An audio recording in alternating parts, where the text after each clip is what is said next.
It's the Outlaw Radio Network. It's the Outlaw Radio Network. It's the Outlaw Radio Network. It's the Outlaw Radio Network.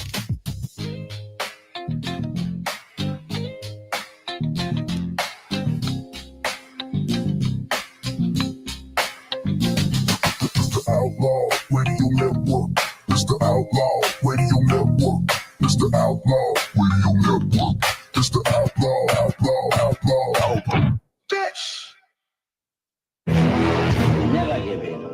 Never give in. Never, never, never.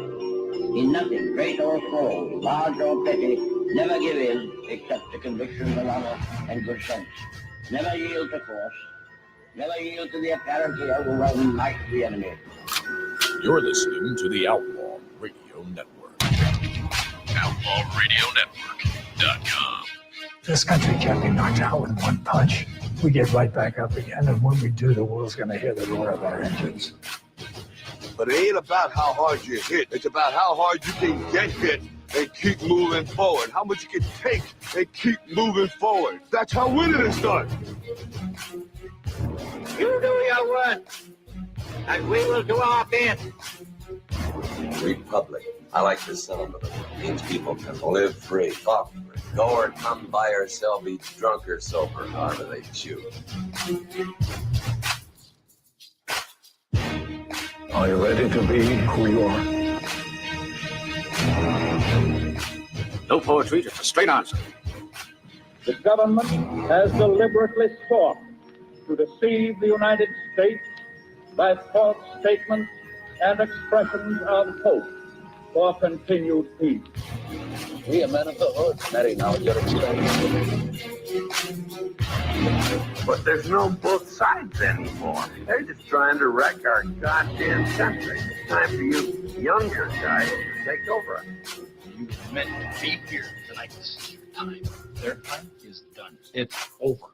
Screw them. This is your time. Now go out there and take it. If you guys don't start thinking as men, we're gonna have a lousy country. For the crimes of incitement to cause unrest, I decline to be an outlaw. All right, everybody, it's the Outlaw Radio Network. It is the 21st of September, 2025. Thanks for checking out the show. K-Dog, BLs, DJD running the boards. Lori is here in the background. Full cast of characters, full show coming up. Amanda Ungren on camera. I was going to put her on, but she threatened to kill me, so I caved. We'll get to some KDDA stuff here in just a second. I want to set up the show because I've been picking fights with people all weekend because I have no social life. So just to lay out what we're going to do tonight, we're going to talk some KDDA. We'll talk to some of the drivers from No Spark Racing. Had a great event last weekend, the final event of the year. Somebody's a winner, this guy, and somebody's a loser. Anyway, so we'll talk about that in just a minute. Coming up at the bottom of the hour at 7:30, our good friend Shane Hammer is going to join us. We're going to talk a little bit about Charlie Kirk, the goodbye today, the memorial, the celebration of his life, all of that. We'll talk about that. At the top of next hour, we're going to talk with Dennis. What's his name? Is it Brett? Brent from Six Gun Rebel. We had them on a couple months ago. Rebels. Yeah, Six Gun Rebels. Yeah, they had a gig coming up. We talked to them a couple months ago. They had another gig coming up. We'll talk to them just to kind of promote it. They've got some tickets for us to give away. That's right. We'll give away some tickets to the show if you want. They'll be at the Tracyton, and they're great. They're a Bad Company cover band. They're going to be down there with a Skinnerd tribute cover band as well. Whiskey Creek. So if you want a chance to win some tickets, stick around. We'll do that at the top of next hour. And then at 8:15, I'm just going to piss some people off.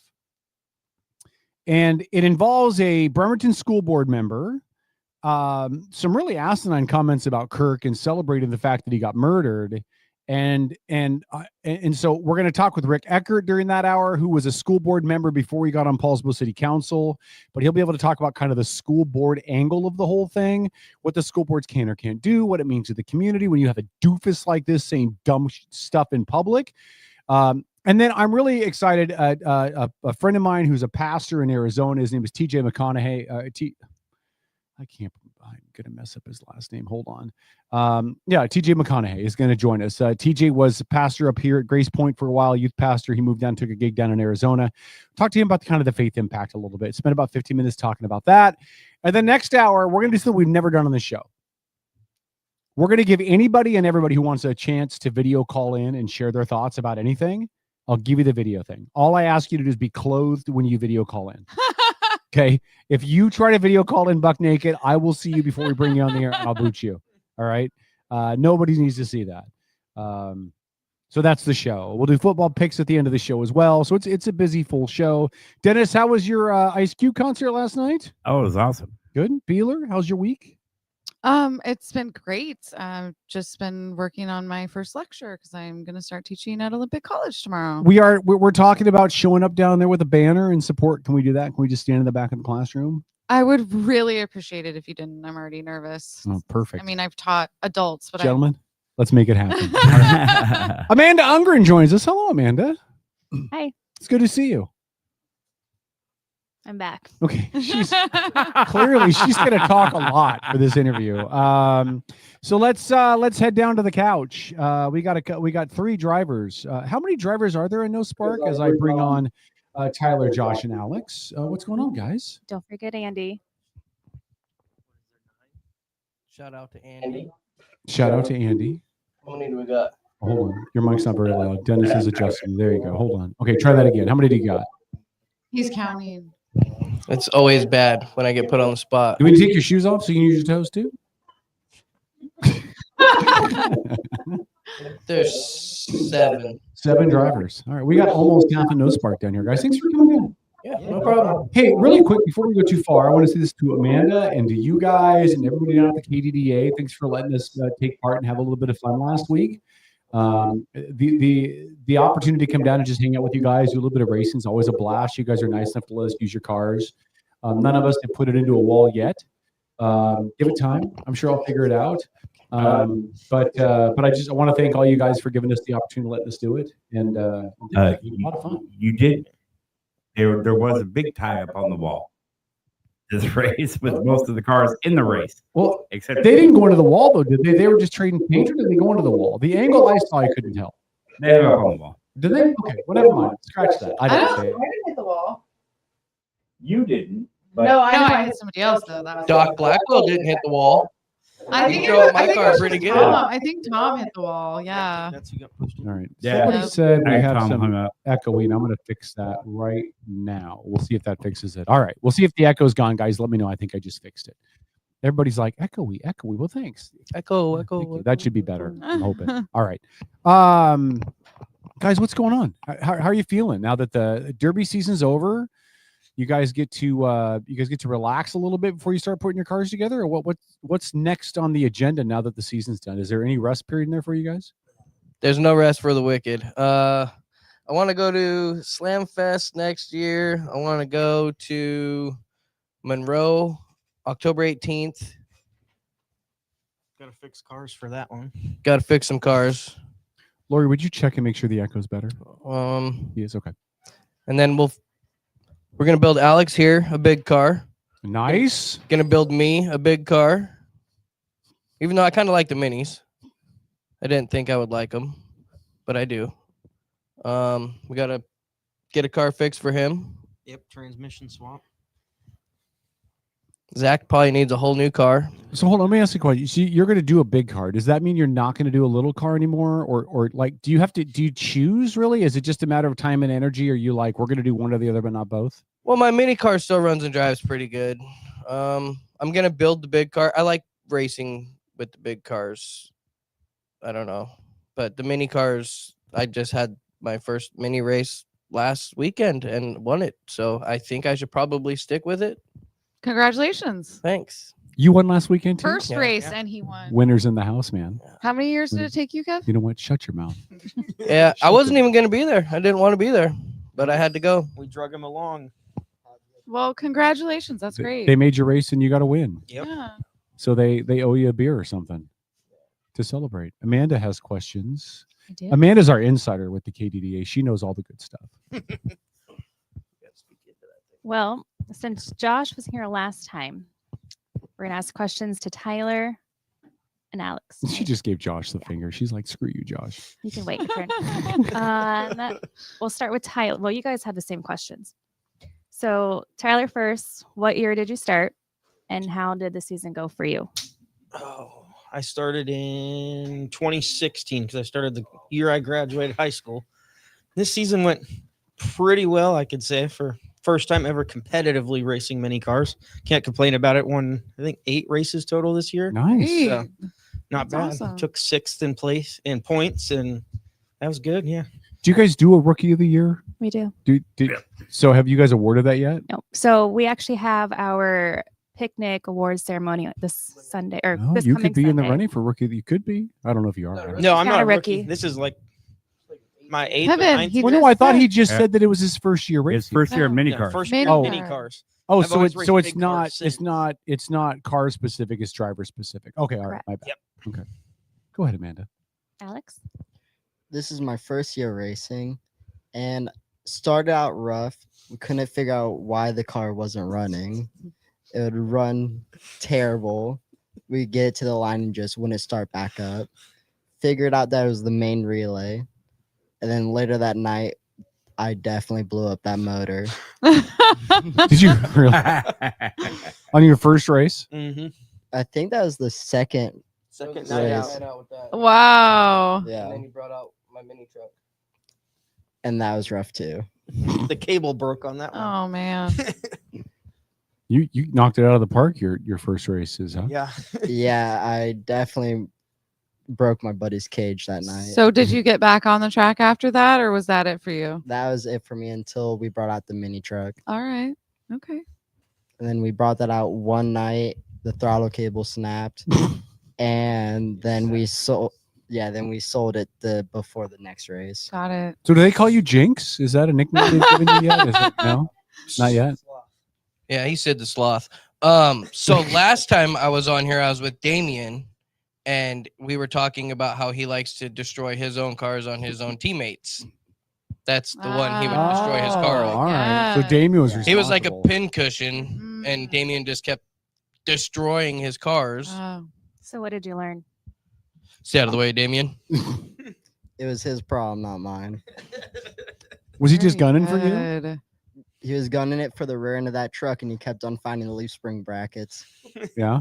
Wow. He wanted to give you baptism, right? That's what it was. Just Yeah. new kid on the track. We're going to teach him a lesson, show him what he's up against. Yep. Yeah, he was holding a grudge from that previous race.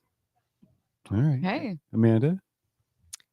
What's your guys' goal or plan for next year? More racing, more finales. Yeah, more racing. racing, different areas, different places. We're talking about reaching out to Idaho, California, maybe some of those places. They have bigger derbies, but go out as a team. So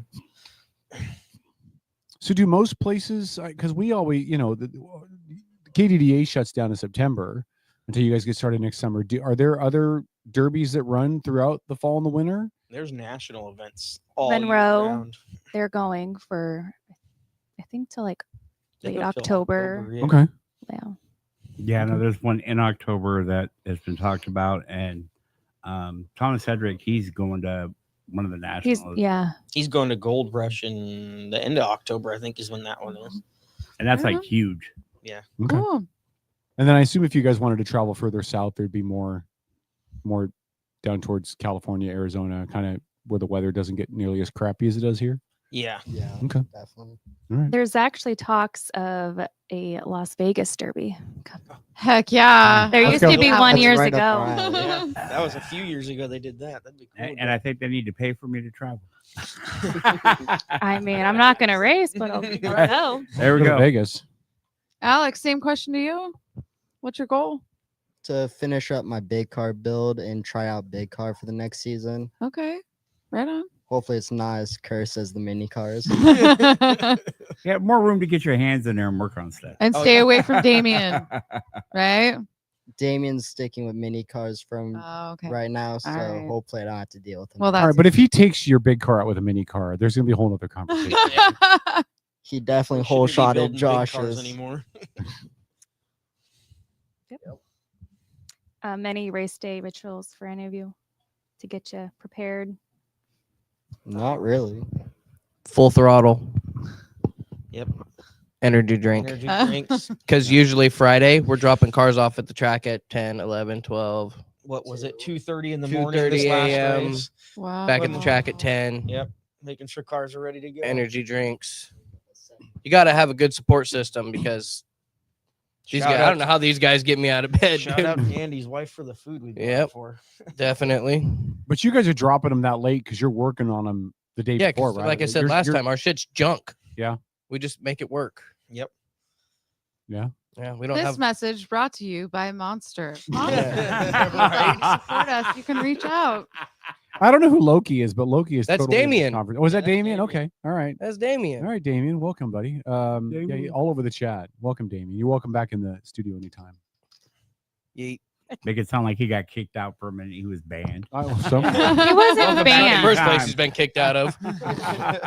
Alex, you got any rituals? Anything you do to? I'm sorry, Tyler. You got any rituals? Anything you do to prepare? Not really. I mean, like he said, we a lot of energy drinks. We're up all night working on cars, dropping stuff off, working the night before, so it's long hours. Yeah. Same here. I work at 5 a.m, get off at 1 on Fridays. So when we're running cars till 2 a.m, Yeah, he's sleeping, driving home. definitely drinking a lot of monsters the next morning. Are you always this enthusiastic, or are you just A little bit. That's why he's Is that why you call him Sloth? Yep. That's going to be a signboard character next year. My wife's doing everybody's signboards next year. That's super cool. I need a Bobby Hill one. wasn't his name BJ Hill? No. Definitely And by the You way, offer one fucking blowjob and everybody thinks you're a cocksucker. Well, you should have worn your shirt. and stop Yeah, calling what happened Josh to that shirt Josh. yesterday? His name is Joshy. Joshy. I got no other questions. You got nothing else? No. What about me? Do you guys ever race on the track at the same time?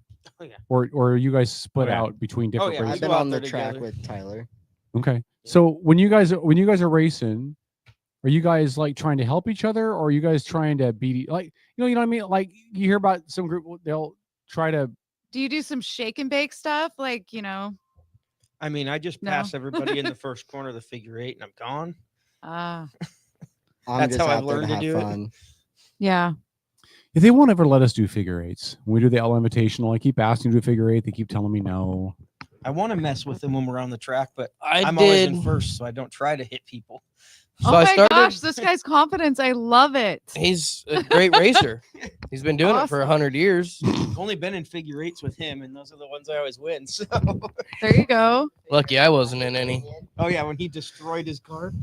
I had Lene, she's a driver on our team, and I had Zach, he's a driver on our team. I was out on the track with them a couple different times early on in the season, and I had fun. You know, Zach's car kind of was cursed to begin with, and he got it fixed, and we were racing a figure eight, and Lene was broke down in a corner somewhere, and me and Zach were finally right next to each other. That's probably the happiest I was on the track, was beating him into the corner and breaking his car again.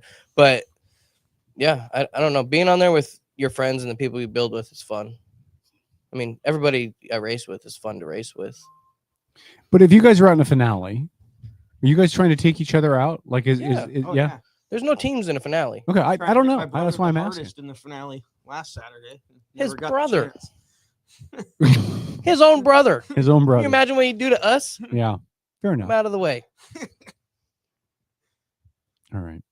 I don't know how you guys do it, honestly, because from what we've talked with a whole bunch of people on we've had Jeff Hyman, we've had Tyos, we've had Josh, you've been in here a couple times now. We talked to a whole bunch of drivers, and it feels to me like it's so much work to get those ready to go, just to take it out into a finale and beat the crap out of it and then do it all over again. Is that accurate? Is it? It's just the fun of working with each other, though. I mean, we go out there and smash it together, and then we go home and work on it together. So it's cool. Do like harsh feelings ever carry off from the track, outside the track, or it just you just leave it on the track? Oh yeah. Okay, right on. No, we're all pretty friendly. Yeah. Don't get folks wrong. There's some beef that happens every now and then. Yep, exactly. There is beefs, but And folks get pissed. I mean, it goes to tell there's people that have had issues with them, issues with anybody, and you can go ask them in the pits for something, and a lot of times they'll give it to you because they want to see you out on the track and having fun out there too. So I mean, They just we're want all to there smash help you each up. other. Yeah. Yeah. Yeah. Makes We put sense. on a show. Yeah, for here, the Josh. crowd. Here's a spare tire so I can get you in the middle of the figure eight. But yeah, They'll give up parts just so they could ram into you a few times. it's Oh, fun. don't forget, when you guys see Ty, just remember that his nickname is Boy Toy. Boy toy. Boy Toy, yeah. We got Boy Toy T-shirts with his face on them and everything. Gosh, that's awesome. He loves it. His girl loves it when we call him Boy Toy. He's not a fan, but who cares? Yeah, she had me play for his theme music one night, the Shawn Michaels theme song. Oh gosh, But just a sexy boy. Yeah. Sexy boy. Yes. Anytime you hear that in the track, it's because Ty's. Yeah. I'm not your boy toy. And now he doesn't come on the show anymore. So think about that. I don't know. Oh man. I've been on once this year. How you guys feeling, like physically? How are you guys feeling? I'm drained. I mean, I'm drained. doing We've been putting great. a motor in his daily driver, his wife's daily driver. So it's Okay, here's why I all asked. weekend. Not this year, because the track was really good for us in that last race. That track was dry. That was the best that it was was all stellar. season. Yeah. Yeah, all season it's been nice. Though. But last year when we did the Outlaw Invitational, the track was a muddy mess. Well, I mean, last it was. year it rained almost every race. And I think my body felt that for a week afterwards, just bouncing around in that car. So physically, like, are you guys feeling achy, muscly, whatever, bruised up or whatever? You guys good? No, I didn't get any contact. I kind of just pushed people out of my way and won, and I was only out on the track one time. Twice for me. There's way too many mini cars. You don't get to race a lot. But you got your first win though. That was I did when I needed it the most. I got it. So Exactly. that was nice. congratulations. And you could talk smack all off season now. Yeah. He's yeah. the only one that won on play day. Well, him and me. Oh You know, yeah, too. there you go. Yeah, you come on. too. By the way, Andy told me I have to show this picture of me with my flag, give you my trophy. So there you go, Andy. I shared it. There you go. All right, guys, listen. Is that my Andy? No, different Our Andy. Andy. Our Andy. I can't forget about my Andy. I forgot about him last time. Who is Andy? He's my teammate. Remember you asked me who was on my team? I His named teammate, everybody. Okay, so Andy's one of the other drivers on No Spark. Mm-hmm. Yeah. Okay. Drove his car and drove the wheels He off drove of it, the literally. shit out of that thing, dude. Holy! I didn't even know that Taurus could go that fast. But Tyler had that thing moving. The Yeah. whole time. Yeah. That's kind of the rule, though, right? Just keep your pedal down. Yep. Yeah, and that's what I told Doc Blackwell because he was getting into my car for the Outlaw race, and I told him, he's like, "Is there anything I need to know?" I said, "I couldn't tell you. I've never drove it." I was like, "You need to inform me and let me know what I need to know." I said, "From experience, I'm going to tell you, you're going to put that gear shifter all the way down in first gear and just go. Mm-hmm. You know, don't put it in drive because then the transmission does its thing and it's not good." But yeah, and just He did pretty good though. yeah, he was catching you. If he had like 14 more laps, he would've got you. He'd have never It, caught me. Stop it it. stayed really paced for the last few laps. It's like, okay, it's not changing. Yeah. Yep. No, Yeah, he you couldn't catch up to me. I Didn't would just smoke say- him, but he wasn't gonna catch you. Yeah. I hadn't driven a stick shift in like 15 We years. could tell. So We could tell you barely made it out. She on had the Riley track. in the passenger It's seat good. going, shift. Well, let's do it. Well, let's be honest. How did Beeler do? Let's be honest. I think he completed what 2 laps. yeah, before the car died. Yeah. Yeah. Next year, I we'll mean, have to teach you how to I start it. They were fast. They were fast 2 laps. I didn't even see them. That's because I was going so fast. know. It was like a blink and I was gone. Yeah. The blur like Sonic the Hedgehog. Yes. I'm pretty sure my eyes were just peeled on my car so I could see what it does in the corners, and I literally finished building it that morning. Yeah. My secret weapon. Yeah, and I think Doc was just a little bit scared to just, put the pedal down a little more in the Oh, yeah, corners. especially knowing you hadn't raced it, he was probably scared to see what I it told did. him if you break it, you break it, dude. It's all part of it. Yeah. Well, yeah, one of the first things he asked me when we made him a part of it this year was, are we allowed to hit each other? Of course, it's encouraged. Yeah, Contact. we support that. Yeah, that was the. I remember the first time we did the invitational, and I made it a quarter of a lap, and we all did figure 8 except for Trojo, who didn't do a figure 8, and he hit the back end of the car and broke the back axle. So I did like literally a quarter of a lap. Is the and one then that went to do figure 8. Everybody else. was doing Trojo did figure 8, yeah. And, I would have felt so bad. I felt bad anyways for Riley just because the car died. and I coasted in the middle, and then just sat there and watched people race for the rest of it. That was how my first race went. I do that a lot. Do you do that a lot? Yeah. Guys, listen, I just, again, I want to thank you guys. Like, it was really cool. Thanks for putting the vehicles. Thanks Thank you. for taking us in and treating us so good and being so nice to us. Like, we're just a bunch of radio yahoos, and you guys are totally cool with us. So I appreciate that. And all the KDDA drivers. Here's the question everybody's asked me, though. Is Amanda going to race next year? Maybe Pittman races. We get her in a car. She was talking mad smack about how she used to be such a good driver. Are you going to get back out there? There's talks about it. What are you waiting for? Like, why wouldn't you drive? Is it just a matter of time, or is it a matter of having a car? Or why would you not? Oh, I have a car. I got a just- purple big car. Needs a rear end. I just got to go get it and start building it, but I haven't. It's not something I'm in a hurry to do. No. Mm-mm. You And by the all way, off-season. congratulations to Amanda, who won the election for business agent again. Oh, congratulations. Did I win it if they bowed out? Yeah, A listen, win is a win, no matter take your how you picture. win it. Take your I think victories they where you can- can. Agree how Yeah. it went down. Yep. That's the nicer way to put it. It was kind of awkward. Definitely. Were you gonna lose though? No. No. Not That's why they backed out. Mm-hmm. They were like, we don't want an official tally of our loss. We'll just back out so I don't have to wear that title that I lost to Amanda that she dominated me in the Amanda, election. don't forget to show your picture. Oh yeah. So Amanda's got a picture. Amanda, So Yeah, that a fan drew. hold on. Let me see the picture. I'm gonna hold it up closer to the camera and you can talk about it. Oh, that's sweet. So we have a fan. That's great. His name is Brandon Collins, and he does a lot of artwork. I've gotten some Christmas presents from him. So he drew this picture of Casey Strait. Shout out at 127. Yeah. So he watches every show, and I told him that I would bring it with me and represent him on the show. Is his if he wanted to get a print of his favorite driver, is that something that he could? Yeah. So he actually sent me. Oh, three talk right at copies. the microphone though. It doesn't pick up very well. So he sent me 3 pieces. One goes to each driver, and then he wants both Casey and Matt to sign it. So I'm gonna get him signed and send it back, and it's Very just cool. what he does Nice. for fun. And Sweet. Isn't he the one that builds the little models Nope. too? Oh, okay. so if you No, we've were had like, him on the show too. Okay. yeah, so if you guys were like, hey, I want my car draw, he would do it for you. Nice.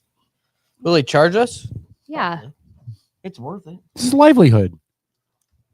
I've gotten like. I'm all 4 about drawings. saving money, but I mean that's a pretty good Cool. drawing. Yeah, that's cool. I mean, look at that. That This looks was like a actually picture. used on one of our T-shirts a couple years ago. I'm pretty sure the Right. only picture of my car would be just sitting in the middle of something, no contact, broke down. You can make it look like it went fast. Tires fall off. It's on the side. I think Yeah. we need to have Definitely was on my Power Wheel side Derby, this a year. Special T-shirt too, Yeah. with your kids' Power Wheels on. There you go. Yeah. All right, guys. We love you. We appreciate you guys. You guys are welcome anytime. Just feel free to reach out whenever you want. Amanda has an open invite too. She can come in whenever she wants. But Yeah, Amanda and I have talked. We got a couple of things we're gonna work out in the off season. okay. Well, yeah. Just let us know. We'll figure it out. Amanda wants to come in and talk about not racing stuff sometime too. We just have to figure We can out. talk racing, not Does she racing. know I how just to don't. talk not racing? I just don't do politics. Well, and that's kind of the bread and butter of the show normally. So we'll That's figure why out. Shane Hamry's over there, and I'm over here. We'll figure out an Amanda night. We'll let Amanda pick topics for 3 hours. Amanda. Oh, that's gonna be a holiday then. It better be it better be a Amanda, you drinking can night. fill in when I need a night off. How about That could that? be. Dennis can totally play the Amanda show theme song for you when you show up on camera. Go. As long Is as it- we there's don't a- talk politics. There's an Amanda show theme song. Yeah. There it used goes to be a Amanda show. There used to be a show called The Amanda Show. I feel like. Oh yeah, huh? Yeah. I forgot about that. Yeah, it's from like early 2000s. But since Joshy just sang it, I'm just gonna take that clip out of the recording and loop it. You should have had Just it ready remember, for I am no longer Josh Jones. I am Joshy Jones. That's I right. earned that. And if you use that, I am a sponsor. So I might not be a sponsor if you use that. Oh, There you go. That's Tyler, That's not Josh? like the whole Dennis. If you play Baby Shark, we're gonna dock your check $100. Never happened. I don't just have make- any say on that. Making the kids happy. You're just making the kids happy. Wait, you guys are getting paid? No, but Monster, if you're watching. You guys get Well- paid to show up at derbies? What? Gladly accept the sponsorship. Must be nice. All right, Tyler, Josh, Alex, Amanda. Thanks all of you guys for coming in. Thanks for letting us be a part of the derby. Good to Letting see you us again. Yeah. for a day. I felt really cool. That was pretty awesome. That was a good Yeah. event. Whatever. He's gonna be reliving that moment forever, and every the day he's rest gonna of my be like, life. I am a champion. For the rest of I my am life. Kevin Chambers. That's- I am the best. That's all I need in my life is just to proclaim myself a champion. Put that picture on a shirt. Well, Kevin, Until next year when you take him out, right? Absolutely. Yeah. She'd have to do more than 2 laps to take me out. She'll need a different car. Yeah, I'll get a different car. Okay, we'll She see. might even be Kevin. in my car. Put her in my. We'll see. Yeah. If you have a car, you said you don't even know if you're racing next year. Oh, Well, Kevin, Sunday afternoon is a picnic. You can come down to the picnic too. It's Silverdale Waterfront. I have no. I don't belong at the picnic. The picnic's for all the people who actually earn their spot at the picnic. It's for the whole club. I'm literally a hanger-oner. That's what I am. All right, we're gonna go to break, guys. Thanks again for coming in. Yeah, We love you guys. We Thank appreciate you. Thanks for letting us be a part of it, Amanda. Thanks to you and all the management folks at the KDDA and everybody behind the scenes that makes it happen. Hopefully, you guys will let us do it again next year. Yeah. 'Cause I got to defend my title because Let's I give it to am. her next year. I am the That's right. reigning And defending. champion. All right. Loud. We're going to take a break. When we come back, Shane Hammery, former Derby driver, is going to join us. We're going to get into some of the stuff with. Yeah, former. All right, we'll be back after this. I just can't. Outlaw Radio.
On a recent episode of the Outlaw Radio Network.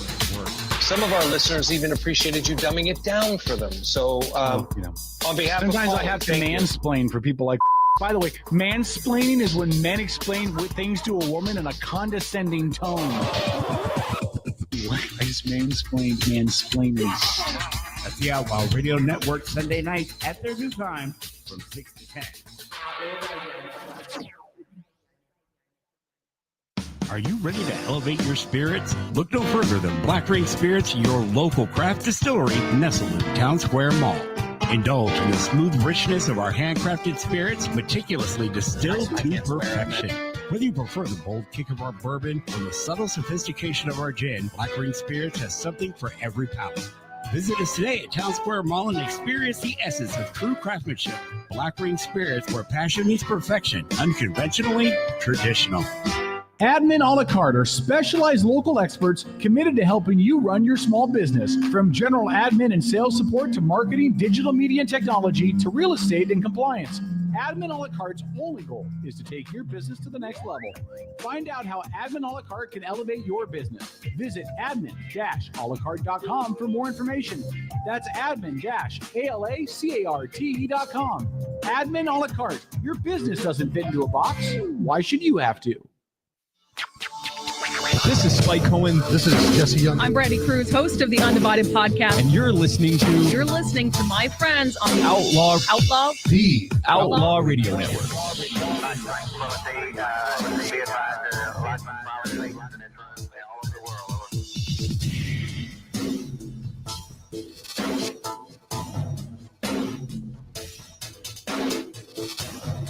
We're live.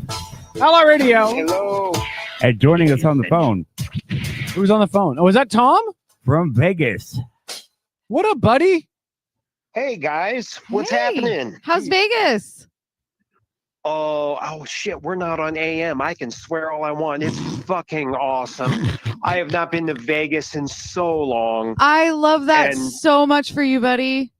Oh, yeah, Heather and I are having a wonderful time. I'm really happy to hear that. Well, a couple things Yeah, stand no. out to me. One, the audio quality is really good on the phone call, so this is a good test. Okay, well, that was one of the things Dennis and I had talked about. Yeah. Secondly, I want to second what Beeler just said. I'm really happy that you and Heather were able to get out of town, go do something fun, spend some quality spouse time. I think it's perfect, man. I couldn't be happier for you. And I want to give props too, right? Because Tom still allowed us to use the distillery while he's out of town. Yes, thank you, Tom. He locked a bunch of us up with a bunch of alcohol and expected to have any left when he got back. I trust all of you. Yeah. Well, that was your first mistake. Did you meet up with Gergen yet? No. So we got into town this morning. Our flight landed at like 9:30 or 9:40 or something. I'm not. Yeah, we got in today. Yeah. Never mind. But like last night, we hung out with a friend who came with us. One of my old moonshine buddies, actually. Moonshine. So huh? he came. Yeah, well, before I was a legal distiller, I was an illegal distiller. And Nice. so, one of my old moonshine buddies came with us. And, so we hung out at his place over on the Seattle side before we left. So we just left from his house. Yeah. But we hadn't seen each other in so long. So we hung out till like, I don't know, 1 o'clock in the morning. Okay. And then we had to get up at a little before 4 to be at the airport by 5 to grab our flight. So we've been mush brained all day. Anytime I go to Vegas, I always try to fly in at night. Otherwise, like you hit it and then you're like, damn, I need a nap. And then like 8 hours later, you wake up and you're like, what day is it? What's happening right now? So Yeah, it's funny. I tried to take like a 2-hour nap. It didn't work. So it still feels like Saturday night to me. And we're about to go grab an Uber and go down to Fremont. So it should be unsober fun. Well, listen, man, I want to thank you for letting us use the distillery while you're gone. I hope you guys have an amazing time. When you see Gergen, make sure you get a picture of you and Gergen and send it over to us. Yeah. Give Gergen a really big hug for all of us and grab his butt for Beeler. And Why did that come from me? That seems well, like it'd be more weird of if it came yours. from one of us. I mean, feel like that's something you would do. you're an attractive woman. Gergen's not going to mind if you grab his butt. He might not like it if I grabbed his butt. So it's from you. All right. Okay, That makes there you go. sense. Okay. Tom, we love you, man. I love you guys too. Have a fabulous time down there, and just let them know that K-Dog's coming and Hell's coming with him. I will. And I will Tom? make sure. Yes, ma'am. Can you tell Heather that I miss her? Hey, baby. Alicia says she misses you. Oh, she says she misses you too. Oh, good. All right, we're done with the sappy stuff. Tom, have a great time, man. Hey, we're gonna have fun. Like I said, I've I keep forgetting that you can just walk down the street in Vegas with a drink. Yeah, it's the best. Oh yeah. Yeah, well, you can also walk down the street in Vegas with a joint. Yeah. So you can walk down the street in Vegas with a drink and a joint, and forget about the fact that you're getting by on an hour and a half of sleep. Sounds like a perfect night. You guys have a blast. Just keep in mind that this means that Tom is probably never coming back. I could get used to this whole idea of vacationing. I just have to figure out how to pay for it. No, you don't. No, you don't. You just get a car. I think the weather down there is what does it for me. Everything else Oh my is just a God, you bonus. guys. Yeah. It was so amazing. We got on the plane and it was Forrest Gump sideways raining. I know. It was awful. Right. I mean, it was raining. So, and then we got to Vegas and landed and it was 92 That's what I'm degrees and talking about. sunny. I sat by the pool most of the day today and There it you was go. phenomenal. Great. It Awesome. was perfect. That's good stuff, man. All right, we love you. Go have fun. Forget about the radio show. When do you come back? Wednesday. All right. Just if you decide not to come back, just make sure you let us know. I'll run the distillery for you. Well, Dennis has the key. He can get in and out. You're going to run the distillery for me. It kind of scares me about what things are going to taste like when I get back. Oh, it won't taste good. I'll tell you that right now. I don't know what I'm doing. Experimenting. It I don't could know be what I'm fun. doing. It could be fun. All right, buddy. We love you. have fun, man. Hey, love you guys. Enjoy your butt off, man. It's gonna be great. Yeah, we are. We're gonna have a great time. But I did want to call and check in from Vegas and just say, hey, Outlaws, hey, fans. Sorry I'm missing you guys tonight, but I need a break. Yeah. So have a break, man. Miss it, go. Yeah. No, we're staying at the Luxor. The Luxor's amazing. That's a good. It's the first time I've stayed. I've been to the casino before, but it's the first time I've stayed, and the I met the rooms are marketing amazing. director there in 2020 when I went to the Trump rally. She was a really nice Oh, yeah? lady. Yeah. So Tom, That's can I cool. give you an advice of one place you want to go while you're down there? Two places you want to go while you're Yeah, down there. yeah. Hit me. One, you want to go to the Mob Museum just because of your alcohol affinity and prohibition, all that stuff. So you want to go to the We're Mob Museum. actually talking about doing that tonight if it's still open. Okay. The other thing you certainly want to do is the Neon Graveyard or the Neon Boneyard. It's been called both. It is a it's a sign museum. Talking about that. Yep. It's a sign museum on that end of town, on the Freeman end of town, where they take all the old Vegas signs. Some of them they fix and they work. Some of them they do a show with. It's really cool. I encourage you to go check it out. Is that what you do? When you go to Vegas, you go to museums. This is a really cool This is outdoor. All the old Vegas signs. Shut up, Beeler. All right, Tom, we love you. Have fun. I love Fremont. I love Fremont. So yeah, we're gonna definitely go down there and have a good time. All right, have fun. On a Talk to you future later, show, buddy. maybe next week we'll talk about what Tom does in Vegas, what I do in Vegas, and what Beeler does in Vegas. We'll compare Talk notes. about what Beeler does Oh, in Vegas. All right. We can talk about Okay. Yeah, okay. yeah. And I'll make sure F-bomb's in because this is her first trip to Vegas ever. Yeah. Oh, have fun. So she's a virgin. Yeah, so she's gonna have to chime in and give her 2 cents on the Vegas experience Oh too. my gosh. Yeah. And she survived the Take flight. her to Harrah's Party Pit. It's so much fun. One other place for you to check out. I think you just turned off your mic. Okay. Try that again. Say talk in there. Take her to Oh, there you are. Okay. Can you hear me? Yeah, go ahead. Did you hear me say take her to Harrah's Party Pit? It's really fun. I did. Okay. I did. Listen, one other place for you to go is Dick's Last Resort. Oh yeah. In the Luxor where you're staying Yeah. on the ground floor down there. They'll ridicule you. They'll talk mean to you. They'll make funny hats with insults on them. They're just really rude. It's like having dinner with K-Dog, really. Okay, we got to check that out. The other place we were going to go check out is the Heart Attack Grill in Fremont. There you go. Yeah. Yeah, where if you don't finish your food, they spank you. Yeah. Yeah, Really? it's kind of funny. In other words, it's the Thursday night at Tom's house. Good night, Tom. We love you. Have fun, guys. Have fun, buddy. All right. Night, there, guys. There goes Tom off in Vegas, living his best life. I'm a little jealous that he's there and I'm not. Okay, we're gonna switch. Do you want to mute his channel? No, I'm going to hang up, you guys. All Good right, night. we love you, Tom. Night, guys. Bye, Heather. All right. If one of them doesn't get arrested, I'm really disappointed. Okay, we're gonna switch gears and we're gonna go to the couch. I have to rename this. Hold on. So Shane Hamry joins us on the couch. What's up, Shane? How are you doing, buddy? Hey, how you doing? I like Good to that. be here. I like that sweatshirt. Thank you. It sickens me that you have to wear it. Like it sickens me. We have a reason to have made that T-shirt. But I like the T-shirt. If that makes sense. It's a hoodie, Kevin. Sharing the Or truth, hoodie. Hoodie. Thank you, Peeler. You're welcome. The shirt Get it police right, over okay? here. Okay, so really quickly, we don't really have a plan for this segment. I think there's a lot to process and there's a lot to talk about. And so I encourage people in the chat, if you have thoughts or whatever you want to throw in the chat, feel free to do that. We're just going to kind of free form the next 20 minutes or so, 25 minutes or so, and just kind of process out loud what's happened over the last 10 days. Because it's been 10 days. Does it feel to you guys like it was longer ago than that and shorter ago than that at the same time? I feel like it was just a few days ago. Yeah, it seems like it was a lot longer actually because I've been battling some Looney Tune people on online. I can't help myself when people trash his name and say a bunch of stuff that's not true. And it always comes back to the same thing. I say they say make all these claims about him, and I say, okay, prove it. Just show me one example. They never can. No, they can't. Well, and here's what they do now too, is they cherry pick. So one of the things I hate the most about this specific argument, right, is that they will take specific sentences, like a sentence, and say, well, this proves he was racist. Like the comment about where Charlie Kirk said something along the lines of, if he had a black airline pilot, right?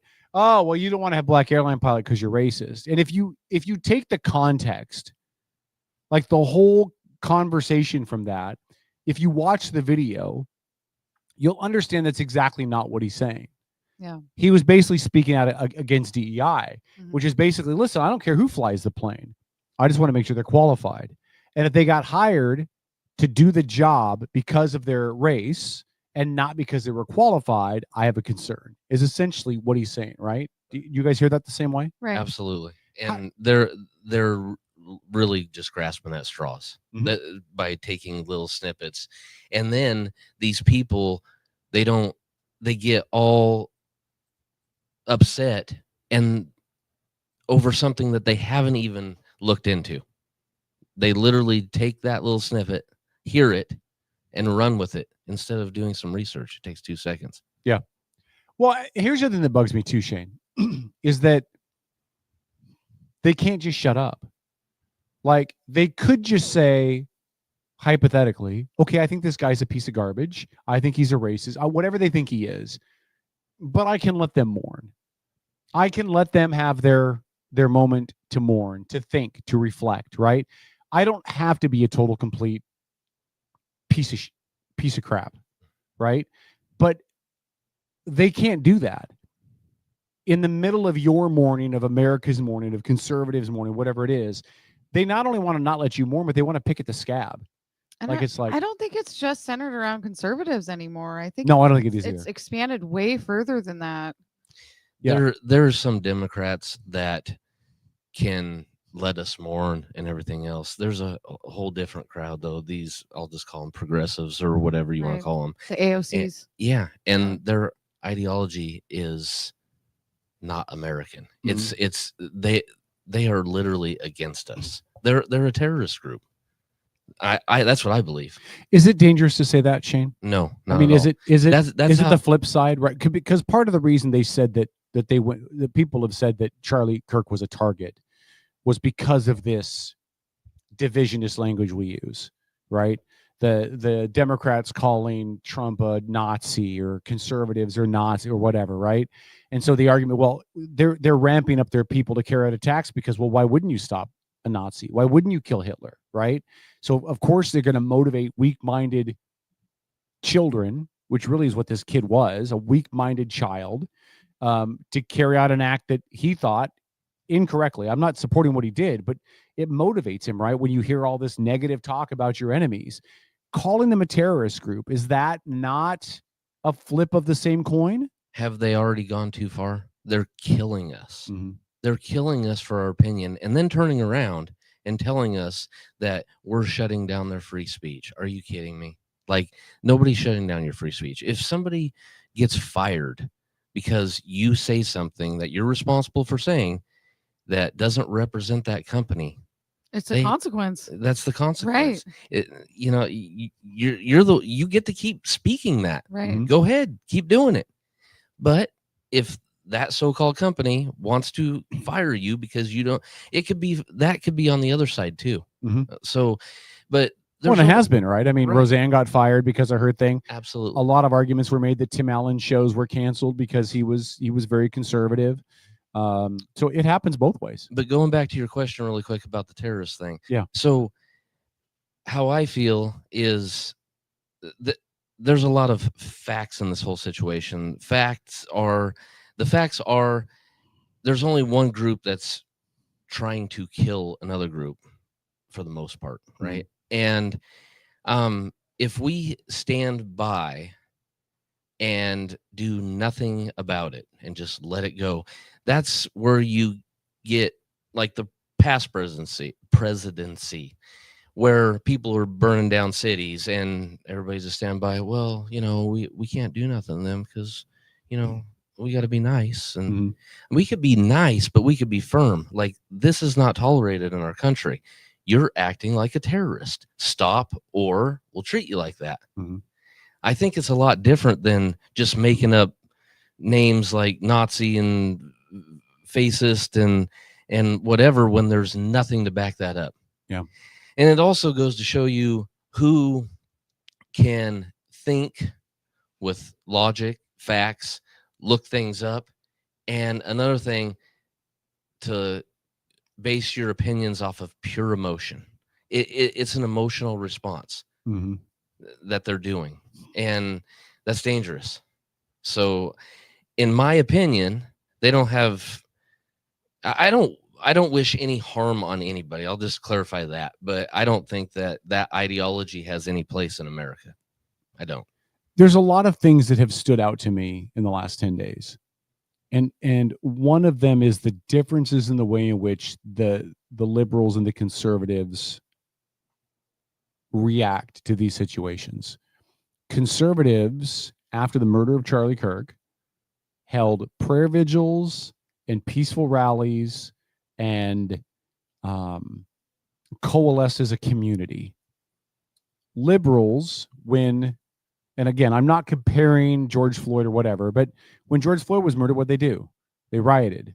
They burned cities down, and they burned their own cities down. Like, it wasn't even like people from Seattle traveled to Portland to burn their cities down. They just burned their own cities down, and put their own people out of work and hurt their own people, their neighbors' chances of a life and an opportunity in some failed attempt to like make a statement. Well, you weren't hurting the man, you were hurting your neighbor. Sounds kind of like a child throwing a tantrum. Kind of. Why is there such a difference? Do you guys have, I know we can see the difference, but why is there such a difference? I mean, in the way he just explained it. They are ruled by emotion. I mean, I'm not grouping them all into one category, but for the most part, especially this new breed of progressives that you're talking about, they let their emotions take over, and that is what is ruling them. So that is the difference. We stop and think about it. They don't do that so much. The Democrat Party of yesterday is gone. They've moved over to more the left side of the conservative aisle. I think that what you got now on the left is, well, I won't tell you everything I think, but they're say whatever you want. Well, we're not censoring. We're not censoring nothing on it. I personally think some of them are pretty mentally ill. I think that they're radicals. I think that they're possibly the result of a little bit of brainwashing. I think that this has been put into place a long time ago. I can't remember that guy's name that was so famously quoted for saying that America could not be beaten outright war with, armies and stuff like that, but they could be beat from within by implanting an ideology that goes against our ideology. And I think that now you're starting to see that come to fruition more than when it was first done. So it'll probably just keep getting worse, depending on who's in charge, maybe, stuff like that. I don't know. Doesn't look good though. Something has to be done about this ideology. It does. But what can you do in a nation with the First Amendment, a nation with freedom of speech, a nation with freedom of religion, a freedom of self-expression? How do we combat that? Well, I mean, if people are doing things that are against the founding principles of this country, and maybe you label it a terrorist group like Trump has done with Antifa or whatever, and maybe the punishment is eradication from the country, not harm, just I think in this case, we really have to take one from Charlie Kirk, and it really has to be about communication. And that was what he did, was he communicated. And the more people we can educate, the more people we can bring out of this kind of media zombiness that they have. One of the big ways to do that too, like Charlie Kirk preached, is get these kids out of these brainwashing schools, the colleges and whatever. They're really getting brainwashed there. As he says it to the professor. Yeah. Well, no, and that's a conversation we're going to have at some point too, Beeler, because you're working for a college. I am. And so I think that's a whole different conversation to have on another night. But I would love to hear about that in conjunction with this conversation. How Well, how you see the way it I doesn't- look at it is I'm just teaching American government. American government doesn't change. What happened. There's no way to put a spin on it. I mean, Not all But- colleges are the same though. No, Well- I mean, you get like Harvard, and go back and listen to some of the things Ben Shapiro says about his time in Harvard and what he had to do to get by being a conservative. He had to trick him. well, I had to do the same thing at Washington State University, so I know exactly what he's saying. Yes. There's a lot of problem in the colleges. Right. How about that Apple Cup yesterday, by the way? Oh my gosh, Do you think it's an edict from like the chancellor level of the college, or is it individual teachers, individual professors that are pushing an agenda, or is it a mix of both? So I would say that my college that I teach at online in South Carolina is very different than the one I'm teaching at here. They are all about teach them what they need to know. This is how things happened, blah, blah, blah. These people are more like, let's be inclusive. Let's talk about equity, that kind of thing. So, but that's not who I am. I am there to teach, and that's what's going to be done. I'm not going to I'm also not going to give them my opinion on things. I'm going to teach what needs to be taught. So what happens if somebody higher up says you need to do this or else? What would you do? I'll find another job. Good for you. Not Yeah. a lot of people are like that. Well, That's what happened during COVID for me. I work in the shipyard, Yeah. and they told me that I had to go through all that stuff, and I said, no, I ain't doing it. I'll go find another job. Yeah. It ended up working out for me, but I ain't gonna bend to that crap. yeah. I mean, and I hope it doesn't come to that. I hope that as social sciences, we're all entitled to our own opinion. We're all entitled to voice those opinions. But if I don't want to voice those opinions, then I shouldn't be forced to do that. Absolutely. So, Absolutely. Yeah, Shane. Before we wrap this whole thing up, come up at the top of the hour. What is the lasting impression you think holds over with Charlie Kirk? Say again, sorry. What do you think is the lasting impression from Charlie Kirk? Charlie together. Kirk. What's the lasting impact on this nation in general, like, overall? So now the famous saying, now we are all Charlie. So Charlie, it's a turning point. It's an awakening. Look at how many people showed up to his memorial today. That was That stadium insane. packed out. Well, it wasn't even, there was 200,000 people outside. That was outside. That's crazy. So it's kind of ironic. They tried to silence his voice, and his voice just got louder. Yep. And I think that it'll keep going that way. Yeah. Awesome. Great. Shane, I love you, man. Thanks for coming in. Yeah. Let's bring you in when we have more time and we're not so jam packed on stuff, and we'll spend some more time talking about this, but just about the movement in general and where things are moving and kind of the overall, the greater overall impact, right? Because I don't think it's ever been, like, for a long time it was just not cool, quote unquote, to be a conservative or to be a Republican. Like, it was, you were looked at weird or funky, or you're a denier or whatever, right? And I think today there's a much greater acceptance for this ideology and this movement, and people are being vocal about it. Well, like I said, most of the old school Democrats have moved over to that side too, so it's not the same. And I got I'm one, just so you know, like I've been a Dem through and through, but I if know. I had to align myself somewhere right now, I'm far more closely aligned to Charlie than I would be anybody on. That's what I'm trying to say. Mainstream left. And so I got a shirt that I wear occasionally that is really fitting for this conversation. I probably should have wore it, but it says, "Are you an American or a Democrat?" I think that sums up everything. Right. There, I think their ideology has nothing. Like, they hate America. Their actions show that. Yeah. Yeah. All right, Shane Hamry, man, thanks for coming in. Thank you. Let's do this Thank you again. for having me. You're welcome anytime, buddy. Right on. All right, you know where we're at. All right, we're gonna take a break. When we come back, we're gonna talk local music, local event coming up, talk with one of our favorite bands, see what they've been up to and what they're going to be doing next. And then at about 8:15, we're going to segue back into this conversation. We're going to talk about local ramifications. What happens when a Bremerton school board member sticks their foot and half their leg in their mouth? We'll tell you her name, and I'll let you know up front. I did everything I could to let her know we were going to be talking about her. So if she's out there and you want to be a part of it, feel free to send me a message. I'll send you a video link. Going to be going off on it. Oh, I'm going to lose my mind. Stick around. It's Outlaw Radio.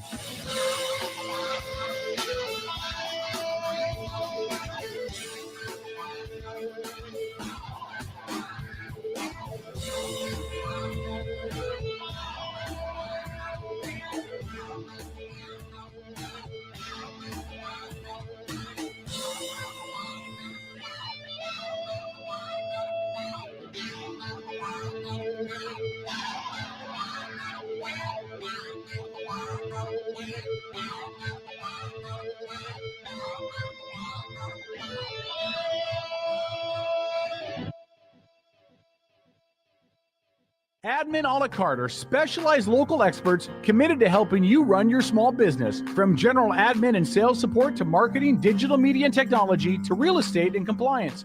Admin a la carte's only goal is to take your business to the next level. Find out how Admin a la carte can elevate your business. Visit admin-alacarte.com for more information. That's admin-alacarte.com. Admin a la carte. Your business doesn't fit into a box. Why should you have to?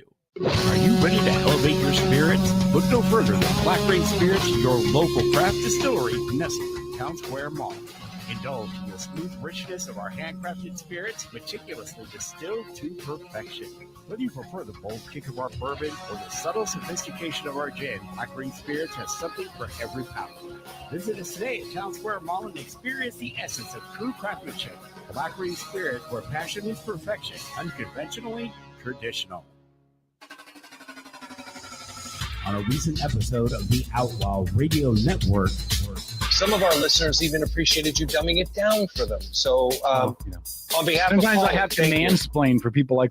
By the way, mansplaining is when men explain things to a woman in a condescending tone. I just mansplaining. That's the Outlaw Radio Network, Sunday nights at their new time from 6 to 10. The older people, I know you're getting a little edgy right now, but you better get into me because I don't want to bum you out, but I'm the future of America. This is the Outlaw Radio Network. Good evening, my fellow citizens. It's kind of stony, huh? It's a real thing. A radio signal from another world. The United States government presents The Outlaw Radio Network. To provide guidance to mankind.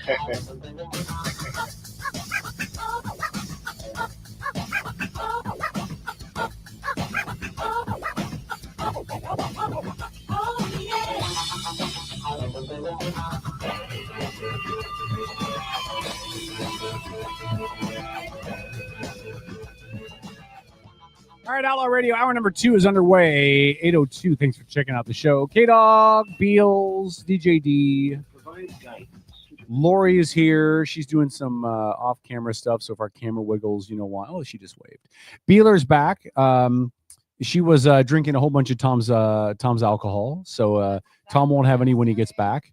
Congratulations, Tom. Thanks, buddy. I'm not drinking because Tom does not manufacture tequila, but someday, maybe. Probably not because of Washington State liquor laws. Okay. So we were going to talk to Brent from Six Gun Rebels, but we haven't heard back from him. So we're gonna put a pin in it and see if we hear back. I'm looking to pull up the date though for the show. Yeah, let's give a plug for the show at least. They're going to be at the Tracyton, Dennis, have you seen live bands down there? Yes, I have. I've seen his band down there. I went to that particular show, and then I performed there last week. September 27th is what I'm seeing. Is that what you got as well? So Whiskey Creek and Six Gun Rebels. So Whiskey Creek is that Leonard Skinner tribute band, and then Six Gun Rebels is a Bad Company tribute band. So and they're both extremely good. Yeah. So if you guys get a chance, check that out. And by the way, they have the best wings in the world at Tracyton. Really? Either at the Tracyton Movie House or the Tracyton Tavern. Same. Have you never had their wings before? I haven't. I've never Okay. been there. Are you a wing girl? I love wings. Okay, their wings are huge. Like they're literally huge. Okay, but are they breaded or Yes. Are they? Oh, see, I don't like the breaded Oh ones. no, you have to try the garbage wings. Just go in there and order the garbage wings. Just trust me. I don't like breaded chicken Garbage wings. wings. Do get the garbage wings, or you'll love them. I don't like breaded chicken wings though. You're missing out. You're Oh my missing out. goodness. All right. Well, we're going to start this segment early then, because we don't have Brent, and I can't stall for 10 minutes. I'm not. Yeah, that much we'll, of a- we'll see if we'll see if he responds, and we can bring him on later or something. Yeah, message him and see if he wants to come on at 9. Okay. See if we can move it. It's just we do it at the top of the hour, so it's not in the middle of a segment. So I'm going to share with you guys some comments that were made by a Bremerton school board member on a Facebook thread. I don't have context for the thread. The thread, I believe, has been taken down, but screenshots were taken before it was dumped. And so what I'm going to show you is the actual comments from this school board member. Now, I won't normally go after people for things that they say online. Okay, First Amendment this, First Amendment that. If you want to say things online, more power to you. However, when you are an elected person, when you are working with our children, when you're working on the school board, you have a higher level of responsibility. And you should have a higher level of credibility and accountability. And when you don't have that, call you out every time. So I'm going to share this and I'm going to read it to you for those of you who are looking on your phone and you can't read it because it's too small. I'm going to read it verbatim and then we'll discuss. So this is from Karen Bolton. Now, Karen Bolton is a member of the Bremerton School District. She actually works as works in the legislative connection area as well. So I believe that means that she is a member of the school board who works directly with state legislators. But I could be wrong. I'm guessing. But she is a member of the Bremerton School District. So here's what she wrote, and I quote. I'm not going to name the people that she tagged because I don't want to get their names messed up in this. She's just responding to something that somebody else posted. But here's what she said.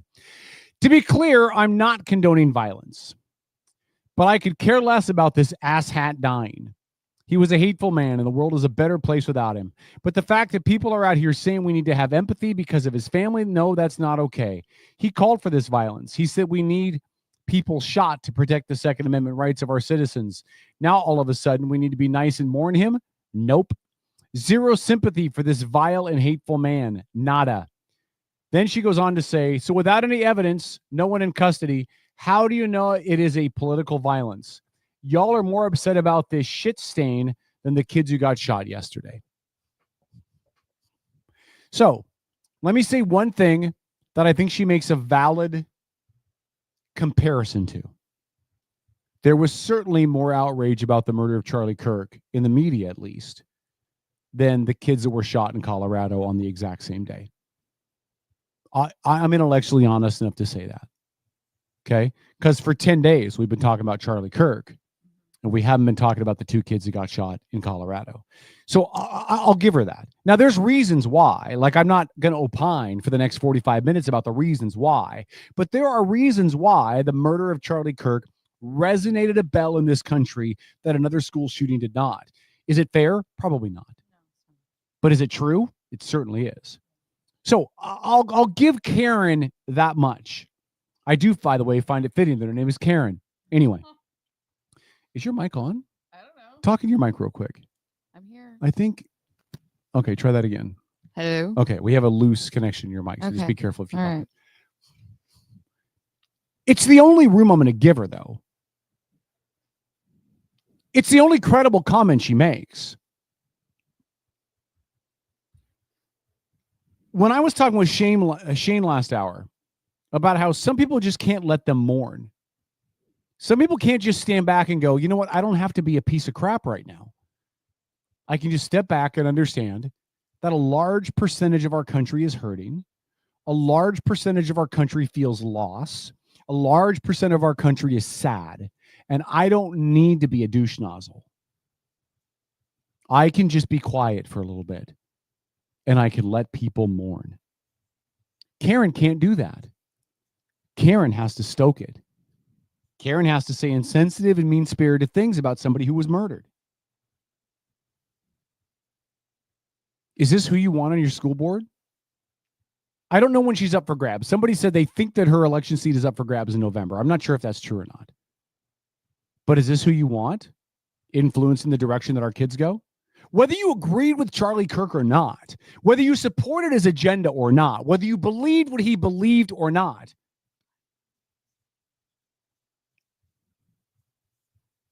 is this the message you want delivered by somebody who's representing the type of education that your children are responsible to receive?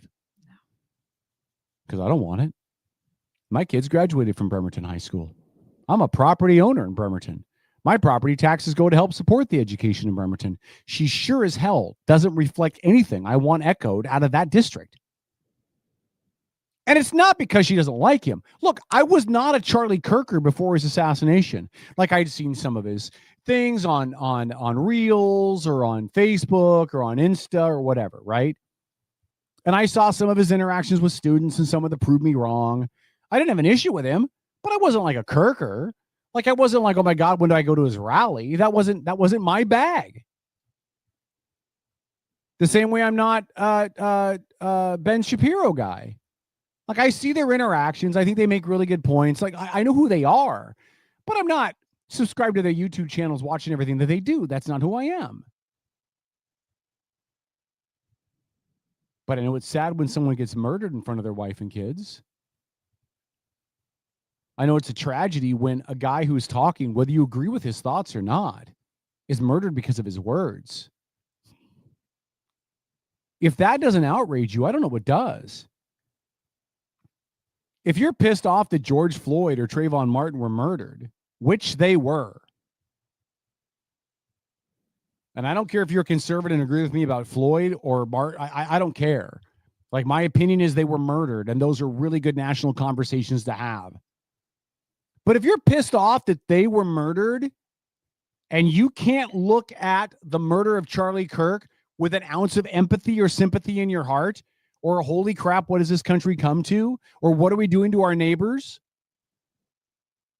You got a problem that medication can't fix.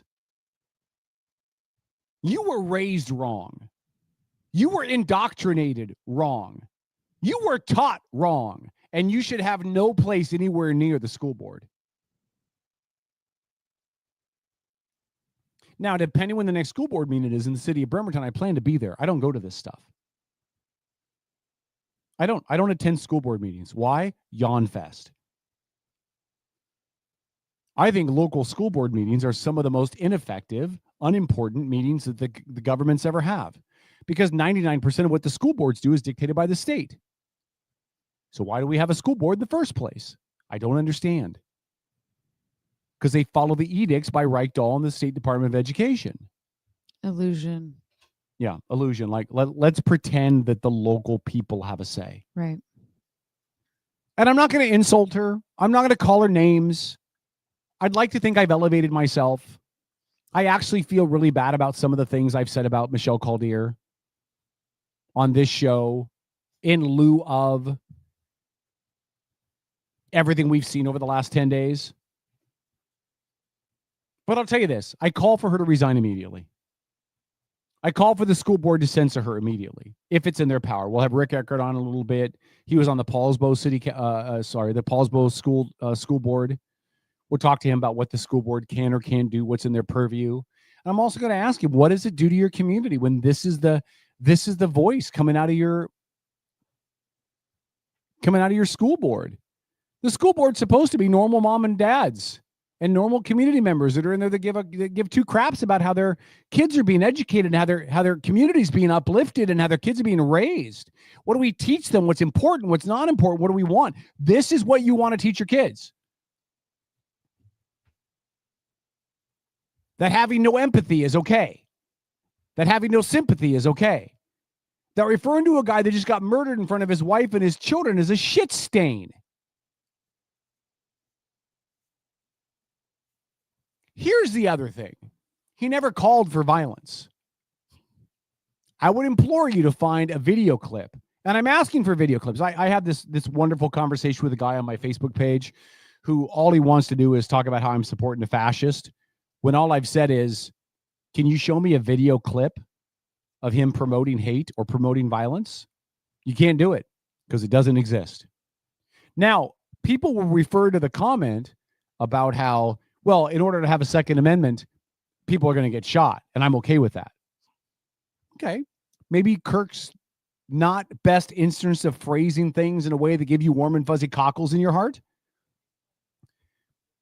But take the expansive view of what he said, which is, we have a Second Amendment for a reason. And the Second Amendment is designed to protect people, not from intruders, although it's a benefit, but not from foreign adversaries, which is an added benefit, but from an intrusive government. That is the entire reason why the Second Amendment was built into the Constitution in the first place. And he said, we have cars. People are going to die driving cars. It is something that we have sacrificed for the convenience of having cars. And we accept the fact that because there are cars out there, there will never be zero car deaths. We have decided as a society that that's a fair trade-off. And if you allow guns and you make guns legal, you know that there are people who are going to do bad things with guns. And to him, to have the ability to defend yourself, to have the ability to defend yourself not only against intruders or foreign adversaries, but an overreaching oppressive government, that's the price you pay. That's what he said. He didn't say, I hope people die. He didn't say, I wanted people to get gunned down on the streets. He said, you can't stop it if you allow the Second Amendment to stand as it was originally intended. And by the way, his argument applies to everything. It applies to painkillers. It applies to kitchen knives. It applies to bicycles. Because all of those things have an inherent risk that if done improperly will kill someone. And we have decided in this society that there is a negligible amount of death that we will accept anytime we allow a freedom to become a freedom. He wasn't wrong. Probably not phrased as tactfully as some on the left would have liked for it to have been. But he wasn't wrong. And I will continue to ask people to show me a video. I don't want to see quotes. Show me a video where he advocated for violence. Show me a video where he was a racist. Not a 5-second quote. Because for the people on the left, myself included, who still really like Obama, I can cherry pick Obama quotes and find an Obama quote that makes him sound like a racist or an elitist or a prick. I can find that really easily. It's much harder when you take that 8-second quote and you expand it out over a 2 or 3 minute piece of evidence. Then you have context. The left doesn't deal in context. Karen Bolton doesn't deal in context. Karen Bolton deals in lies. Karen Bolton deals in hate. Karen Bolton deals in lack of empathy. Karen Bolton represents the worst of our community. So, if you live in the Bremerton city limits, I suggest you go to the next Bremerton school board meeting and stand in line and ask her to apologize or resign. And then when she apologizes, in the half-assed way the Democrats apologize, ask her to resign anyway. And if she doesn't, when November comes around, vote for a rock before you vote for her. Don't put her back in her seat. I don't want anybody hateful like this in politics anywhere. I don't care what letters next to their name, what color they dress their sign up in. Republican, Democrat, Libertarian, don't care. It's time for Karen Bolton to go. And if you are like-minded like Karen Bolton and you're in office somewhere, you can leave too. And I'm not advocating to vote for Republicans. That's not what I'm saying. I am advocating we don't vote for leftist turds. Angry, hateful, bitter, leftist turds. And that's Karen Bolton. And if I can, I'll be at the next meeting and I'll say it to her face. And that's the difference between me and Karen Bolton. Because I will say it to her face. I tagged her in repeated posts about this. And you know how I know she saw them? Because she untagged herself. And I'm trying really not to swear on this show, but that is the most chicken shit thing I've ever seen in my life.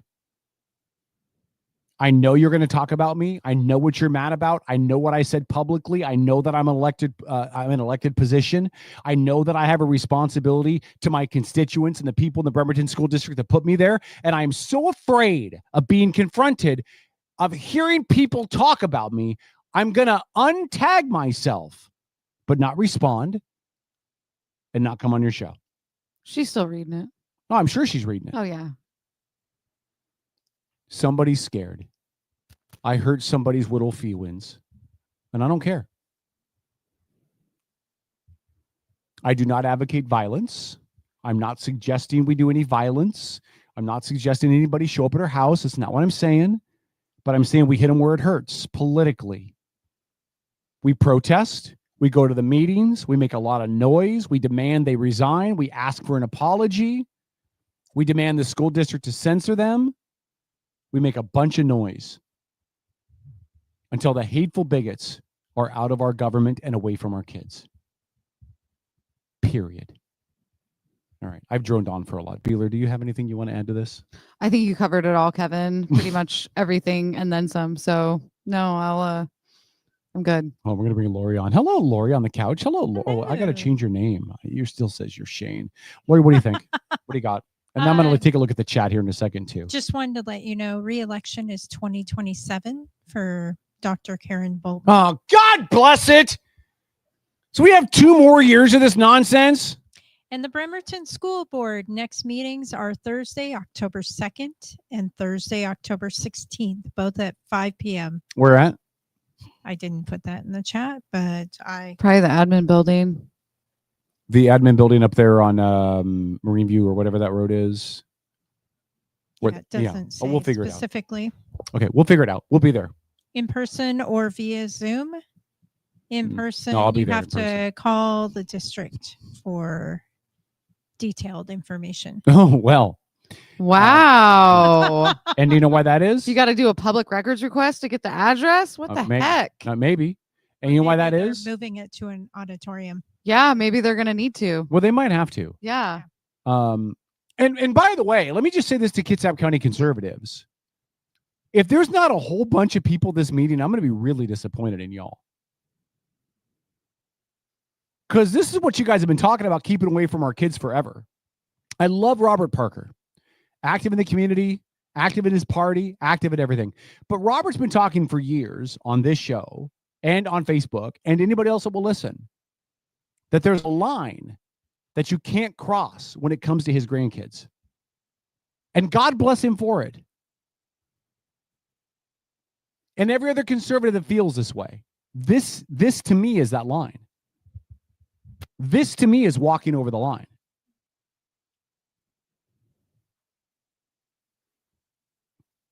And my kids graduated from Bremerton. My youngest daughter in the district graduated last June. So I'm not removed from this very far. And I've heard a lot of the nonsense that came out of that district that I ignored. And I raised my daughter the right way at home. And I taught her, you take in and you put out. You take in what you learn and you put out what doesn't apply. But you understand that people think differently than you, and you're going to deal with people like that your entire life, good or bad. Right. That's why I didn't homeschool my kids. Because I believe if you homeschool your kids, you're setting them up for failure because they're going to be like the Amish. and they're going to get out in the community and not know how to handle themselves. They're going to lose their minds. I think you're way off base. I might be. I agree. I might be, and that's I okay. didn't homeschool, but No. I But I'm just saying, I think you lose the ability to expose your kids to different varying viewpoints if you homeschool them. or you're like one parent I know who homeschooled her children so they could, take advantage of day skiing. Of what? Day skiing. in Oh, the day winter. skiing. Oh Yeah. well, that's cool. Yeah. I mean, if you can use it to your advantage, more power to you. Priorities. But I just listen. I mean it. Mhm. This is a line. This goes beyond political discourse, guys. This goes beyond my candidate's better than your candidate, or my party's better than your party, or we need more taxes or less taxes, or this surpasses that. This is humanity. This is not about policy or procedure or legislative bills. This is about humanness. Yeah. It goes back to what we were talking about with in the last hour. Is that they latch onto that one thing and then they repeat that lie over and over, and people keep believing it. Mm-hmm. They just keep believing it. Mhm. The other night, my mom said something about him wanting to stone gays to death.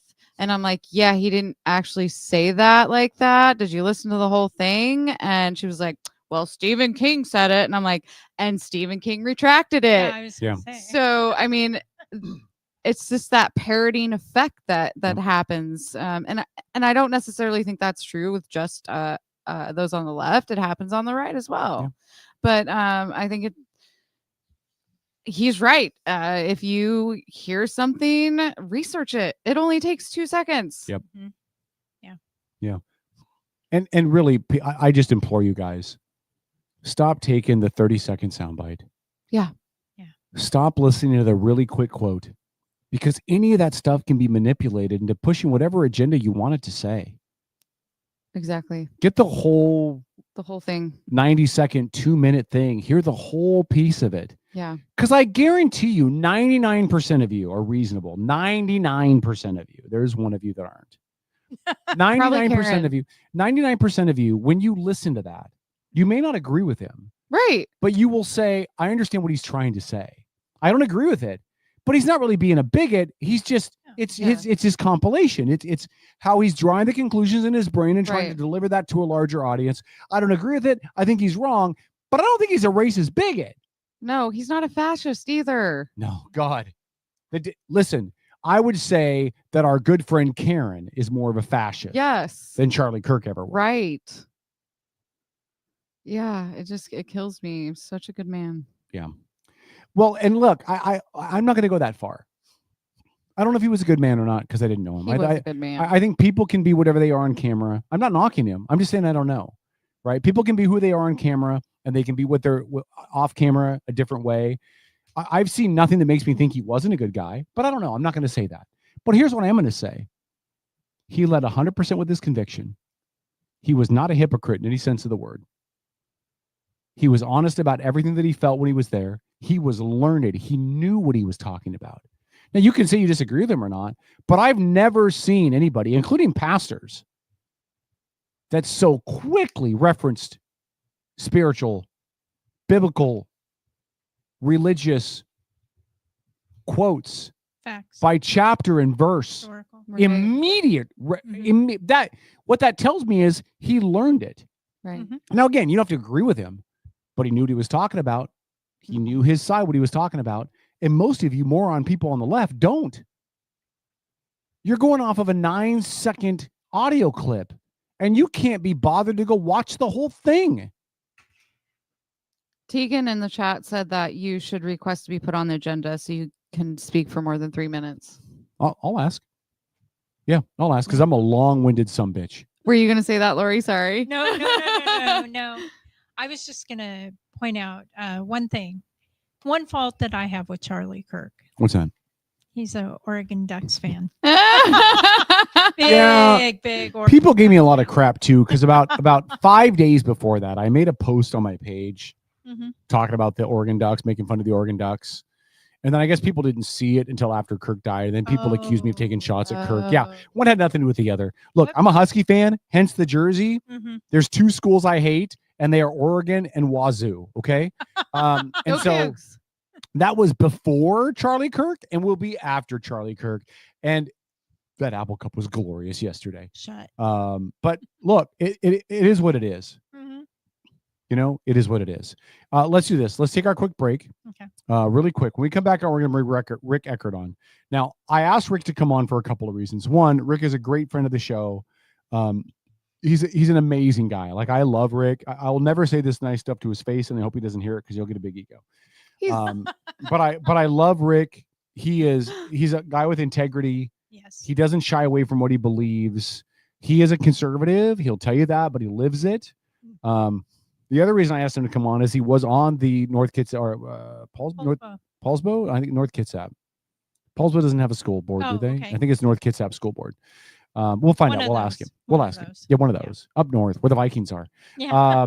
And we'll ask him about that because I want to find out what ramifications can come from this just based off of his knowledge of policy and things. Could she be pushed out? Could they give a reprimand or a sanction or something? And then I want to ask him too, what does this mean in your community? Like, how does this play in a community when somebody says stuff like this? This is going to detract. This is going to take up the entire next school board meeting, if not the next couple. Yeah. How does that detract from their ability to do their job? If it makes it that far. Right. If there's enough people who respond now, I think the school board will hold an emergency meeting and take care of the business then. No, maybe. Yeah. Maybe. Somebody said that she's going to be out sick that day. I could see it. And I swear to God, if she's out sick, I'm going to ratchet this up. Oh no. I'm going to ratchet this up. I am because if you're too chicken to get behind your words in public in front of the people that elected you into office and put you where you are. I absolutely agree with you. Yeah. I'm going to ratchet this I up. do. This is going to become my new Michelle Calder. Oh my God. Oh, really quick too. I literally cannot take any Actually- more of it. Actually, on next week's show, and Lori, I'm going to put you in charge of this. I'd like you to reach out to Michelle Calder and let her know that to open next week's show, I'm going to issue literally a public apology to her for some of the things that I've said. Not why I said them, not why I feel the way I do, and not that she still doesn't owe my kids money. But for the way I phrase things and the things I've said to her, I owe her an apology because words like that led to 10 days ago. Yep. They matter. They matter. Yep.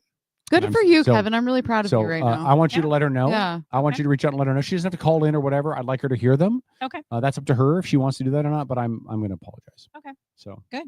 Amazing. And then I'm not going to say Parker, anymore. if you're in the chat, let me know. I just connect with her campaign. I just Parker's wanna- having a stroke right now. I think I'm rubbing off on you a little bit, Kevin. No, you're not. Yeah, I think I am. I think I am. All right. We're going to take a break. There Really quick break. We'll bring Rick on after this.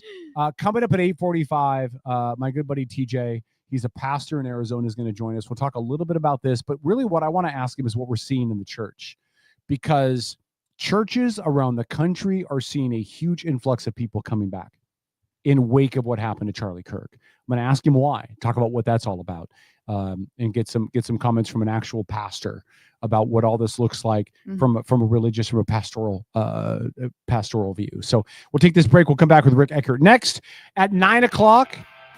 If you want a video link to come on and state your case, whatever you want to say, Fully clothed. fully clothed. Fully clothed, yeah. Be ready for that at 9:00, and we will let you come on and give you a block of time to say whatever you want to say. Yep, get it out. It's all yours. All right, Outlaw Radio. We're coming back after this. OutlawRadioNetwork.com.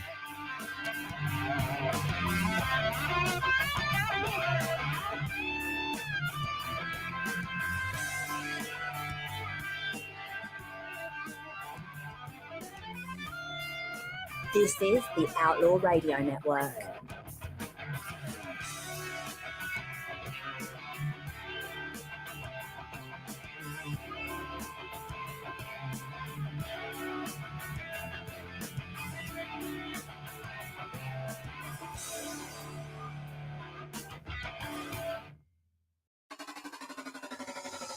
On a recent episode of the Outlaw Radio Network, Some of our listeners even appreciated you dumbing it down for them. So, on behalf Sometimes of Paul, I have to thank you. mansplain for people like.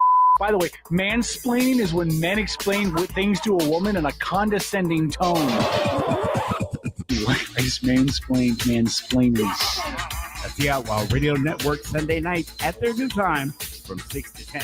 Outlaw Radio Network. Admin a la carte are specialized local experts committed to helping you run your small business. From general admin and sales support to marketing, digital media and technology to real estate and compliance. Admin a la carte's only goal is to take your business to the next level. Find out how Admin a la carte can elevate your business. Visit admin-alacarte.com for more information. That's admin-alacarte.com. Admin a la carte. Your business doesn't fit into a box. Why should you have to? Are you ready to elevate your spirits? Look no further than Black Ring Spirits, your local craft distillery nestled in Town Square Mall.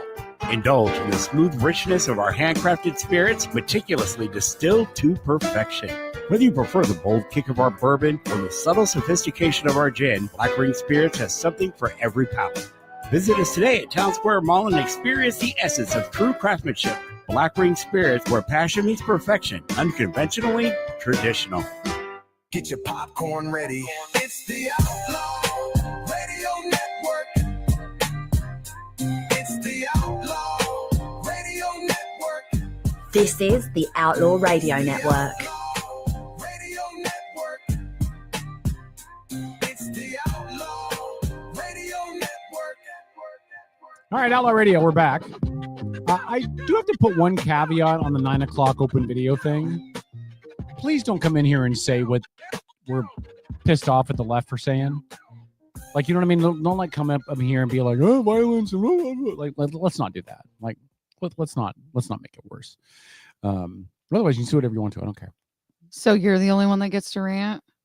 No, they can rant, Oh, but I just don't want to hear people come up in here and be like, we need to burn their houses down. Or Oh, you know got what I mean? you. I get what Yeah, you're saying. I don't. Okay. Like, yes, let's please, be none of reasonable. that. Yeah. Because all this stuff's recorded and can be used against you later. Just keep. Absolutely. Yeah. Absolutely. There was a time before I bring Rick on. There was a time that we had the Snohomish County Sheriff's Department called us because a guy called the show one night and on the show threatened to kill his girlfriend. Oh my gosh. She heard it on the show and called the cops, got a restraining order, and they called us and asked for a copy of the show. Do you remember that, Dennis? Maybe that's when we were doing internet only. I don't remember. Anyway, but yeah, he threatened to kill her, and the Kitsap County, Snohomish County Sheriff's Department called and asked for a copy of the show. We were more than happy to give it to him. Mm-hmm. All right, let's go to the stage. Joining us from his humble abode, ladies and gentlemen, good friend of the show, and Bessie to Ace Haynes. Hello, Rick. Hello. Hey, Rick. Hey, Rick. Oh, See, hold on, you you're had to muted. start Hold on. there. Also, Ace is not his best friend. I just want to say that. I'll try that again. Thank Hi, you, Rick. Alicia. Wait, this Oh, is wait a minute, recorded? we don't have him. I'll talk to you later. Is he muted? No, Hold on, Rick. We're trying. nope, it's not muted. I don't understand why we're having an issue here. We had somebody on earlier by video, did we? Or no? No. Nope. Just the phone. All right, hold on. Let me see if this fixes it. Rick, say hello. Hello? No, that's not fixing it either. Hold on a minute. Say it again. Hello? Again? Nope, he's gone now. Hold on. Let me check one more thing. Beeler, talk for a sec. Boom, boom, boom, ba-dum. How about those Seahawks and Right? Mariners today? Right? Oh my goodness. Rick, say hello. Hello? So today I Hold on, watched Rick- football all day Rick, say while I hello. worked on my lecture. It Hello? was amazing. I Hold on, had, hold on, I can't stop. even Hold on. Rick, say hello. Hello? What the hell? can't even remember the last time I was able to just watch football all day. It was so How about- great. That's good. I know. I actually went shopping. Did you? I had to get grocery shopping done and everything ready. Okay, they're saying they can Yeah. hear Rick, Dennis. Does that Really? help you figure out what it is? No, They 'cause they can it's hear not him. coming over here. Yeah, it's not. It's going through there, but it's not Well, if coming. Kevin in. can't hear me, I'm going to say lots And of the things. Mariners. Holy I know. My gosh. Number I'm one so seed. It's excited. going to be This so is- annoying this if I is our can't year. hear TJ too. This is going to mess up my whole entire plan. Hold on a minute. And Cal Raleigh. I know. Isn't that amazing? Yeah, Super proud of them. I know. He's past Griffey. They're talking about 60 now. I know. And also, I knew when Dan Wilson took over, I knew something was going to happen. Oh, that yeah. magic from like the 96 season was Yep. going to come back. And it Oh, was yeah. just like, "Wah!" you know, Yep. or was it, I think it was 95. 95. Yeah, 95. Mhm. Yeah. All right, Rick, try it one more time. One more time. Okay. So, Rick, I can't hear you. So, here's what I'm going to do. I'm going to ask you a question. We're not going to be able to hear your answers, but I want the listeners to hear it. It's going to make this really awkward, and I apologize for the awkwardness, but I want to respect your time. And I again, have a fix for it. you have a fix? It won't be on video, but he can call my cell phone. Okay. Do you want to call in, Rick? Okay, we're gonna do that. So I'm gonna disconnect you here, and I'll send you Dennis's number. All right, let's Thanks do that. for being patient, Rick. Good Lord. Technical difficulties. Oh, Philip is there. He asked if the USB port feed is unmuted. Yeah, it's unmuted. I don't Yep, know. I've got it. And it's not muted on the Unmuted. computer over here either. I don't understand. All right. Hold on. I got to send Rick your number. I got to send TJ the number too. Hold on. And the chat is going, Rick, why did you say that about Kevin? Shame. That's so funny. That's Jerks. hilarious. Jerky. No one's asked for a link yet. Come on, guys. Hold on. I'm getting number to here. Hold on. You know you want to get on here. Well, no, right now we can't do it because we can't hear audio. But if they call in, we can have them call in. Oh, we could have them call. Yeah, Yeah. give everybody Dennis's phone number. That's a great idea. I'm not sure how that could go bad. Remember, he's a DJ, not only for Outlaw Radio Network and KDDA, but also for, what is it, bar mitzvah, bat mitzvah? I don't know. Weddings, divorce Oh, parties. yeah. Divorce parties? Wow. Okay, I can hear you. I didn't know that was a Hey, thing. Rick. We can hear you too. Hi, Rick. Hi. So about Kevin, what I was saying was, All right, Rick, I love you, buddy. Sorry for the issues with our video system. I'm sure it's something I did wrong. But so really quick, you've heard the comments that she made. I think you've read them. You've seen my post. I'm sure you've heard about it through other circles as well. What are your thoughts in reading that? Not as her opinion as a citizen, but just as somebody representing the school board. so school boards are one of those nonpartisan positions. And the reason for that, I think, at least in this state, is you have to represent all the students in your district, all the parents, all the teachers, staff, but most importantly, all the students. And if you take positions like what she said, you're going to alienate a good percentage of them. Now, depending on your district, that percentage will change, but you're going to do it no matter what. There's even one apology, you've alienated folks. And Bremerton, probably more than a lot of local districts, really, really needs to pass levies. You know, they need levy money to succeed. All districts do, but Bremerton really does. They have some real capital challenges. They got old buildings. They need the money. And things like this just make it very hard to now go out to the community and ask them to support you. Yeah. What does this do dynamically, right? I mean, does this make it harder, do you think, for those levy issues for those levy measures to pass? Does this does this hurt it? Because I mean, if you think about Bremerton's recent history, so they had everything with Coach Kennedy, then they had an issue with their superintendent. So the community's been fairly fractured for a while. And this kind of division doesn't help. And now let me just say to you, I know Karen. I've known Karen for quite a few years through the school boards. I respect Karen as a veteran and as a person, but you know, you got to be conscious of when you say things, and this is going to cause trouble. Can the school board do anything? I mean, Not really. can they censor her, reprimand her?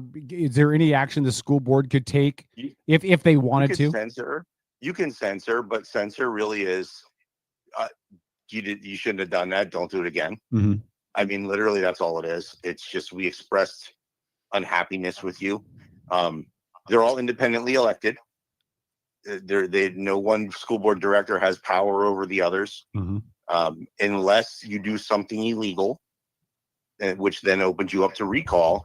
There really isn't a recourse. It becomes the court of public opinion. So unless she resigns, she'll be in that seat for the duration. There's no way to, I'm not suggesting they do. I'm just asking if the whole school board was like repulsed by what she did and really angry. There's no way that they could take any action to push her out or edge her out unless she chose to resign. Not from the school board itself.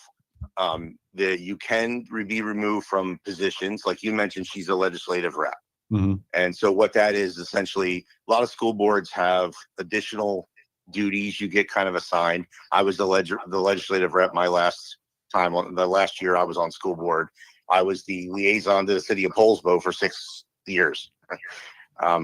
So you have those kind of positions, and you can be removed from that. You can be removed as president, vice president. She is the vice president as well, I think. So the board can vote and take her out of those positions, but they can't take her out of her seat on the board itself. Okay. Lori has a question. Lori? Hey, Rick, can she be recalled by the Bremerton, voters within the school district area that she serves? Only if she breaks the law. Oh, So just making people mad? No. okay. Hey, Rick, there's a question in the chat. Is there value in me attending the school board meeting as a parent of alumni?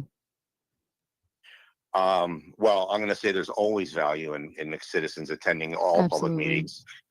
But yeah, absolutely. Because folks need to hear. I mean, they need to hear it, because a lot of times one of the things I really disliked about being on the school board was talking to an empty room.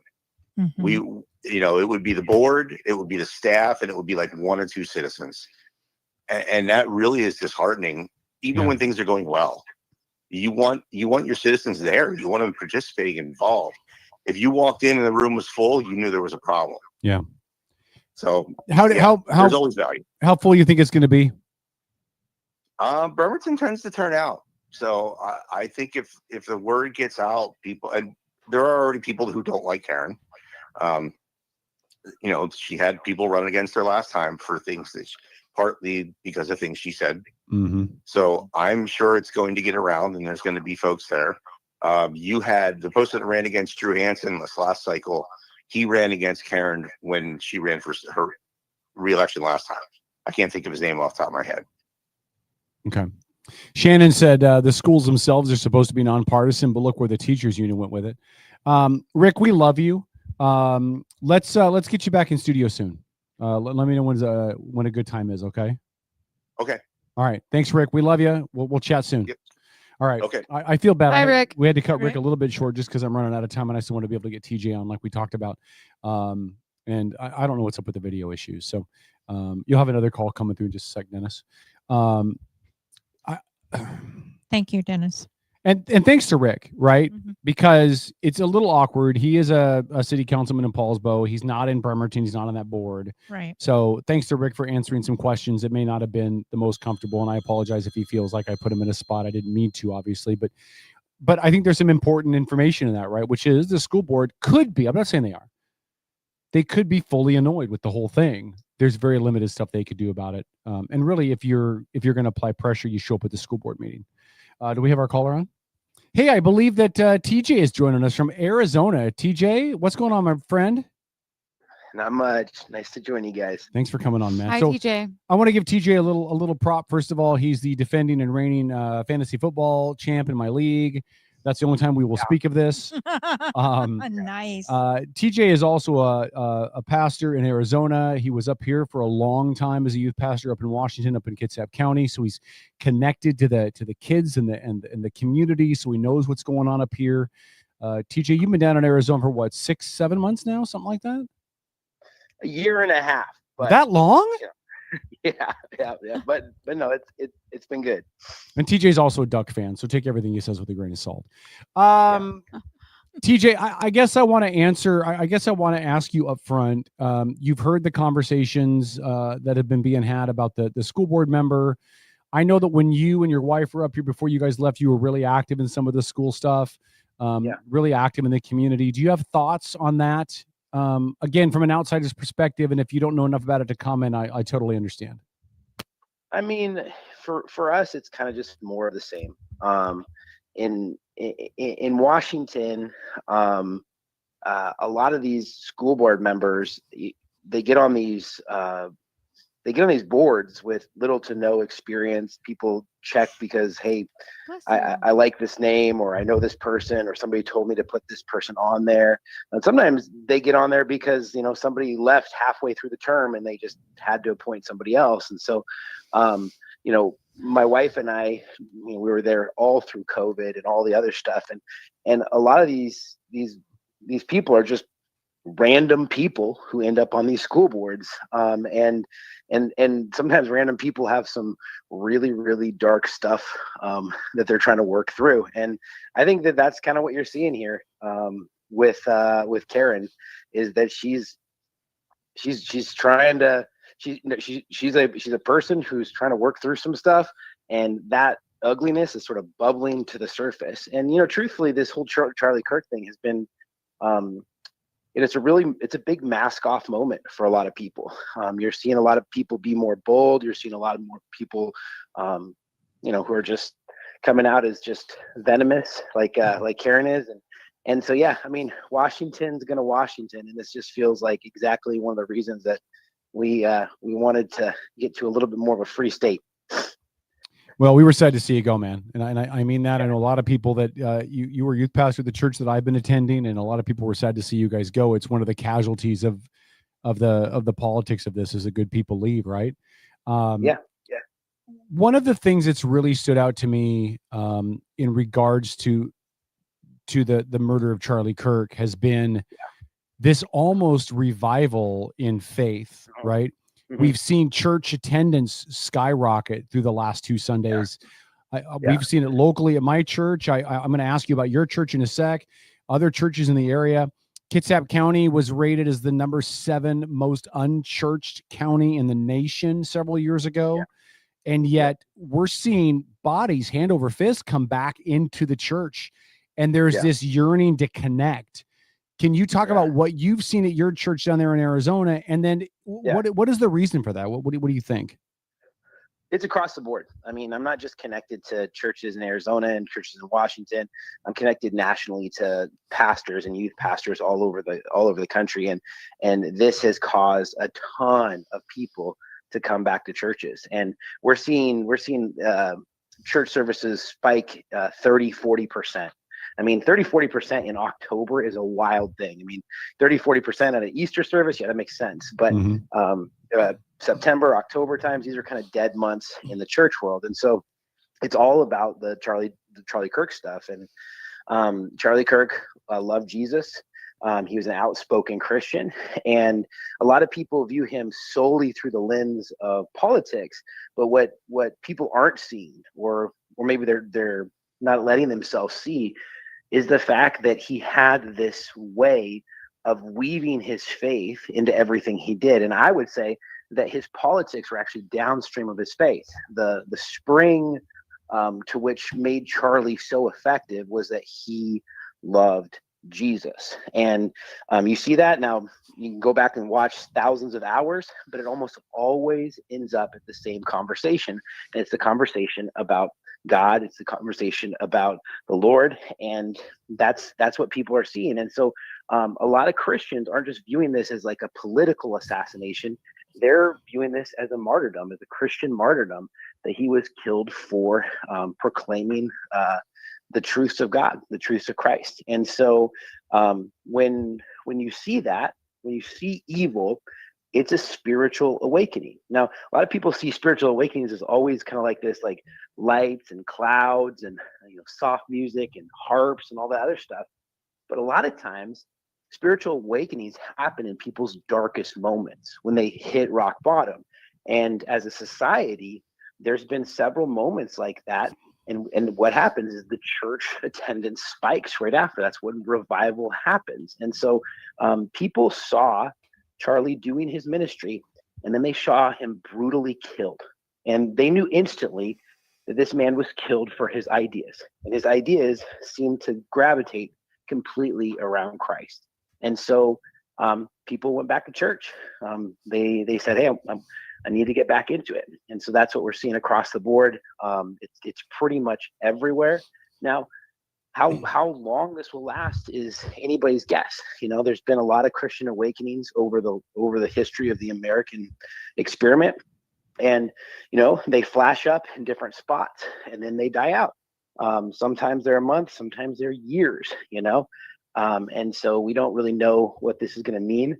But if his memorial service, which my wife and I actually watched all 5 hours of it today, is any indicator of what is to come, this is going to be a pretty big revival. And we were already seeing Gen Z coming back to church. Yeah. I was going to the ask about drove in the last 5 years.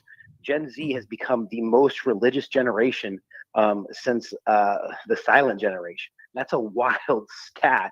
And so, yeah, we're seeing a lot of good stuff from the church side of things. And this Charlie Kirk has definitely been a lightning bolt thing for it.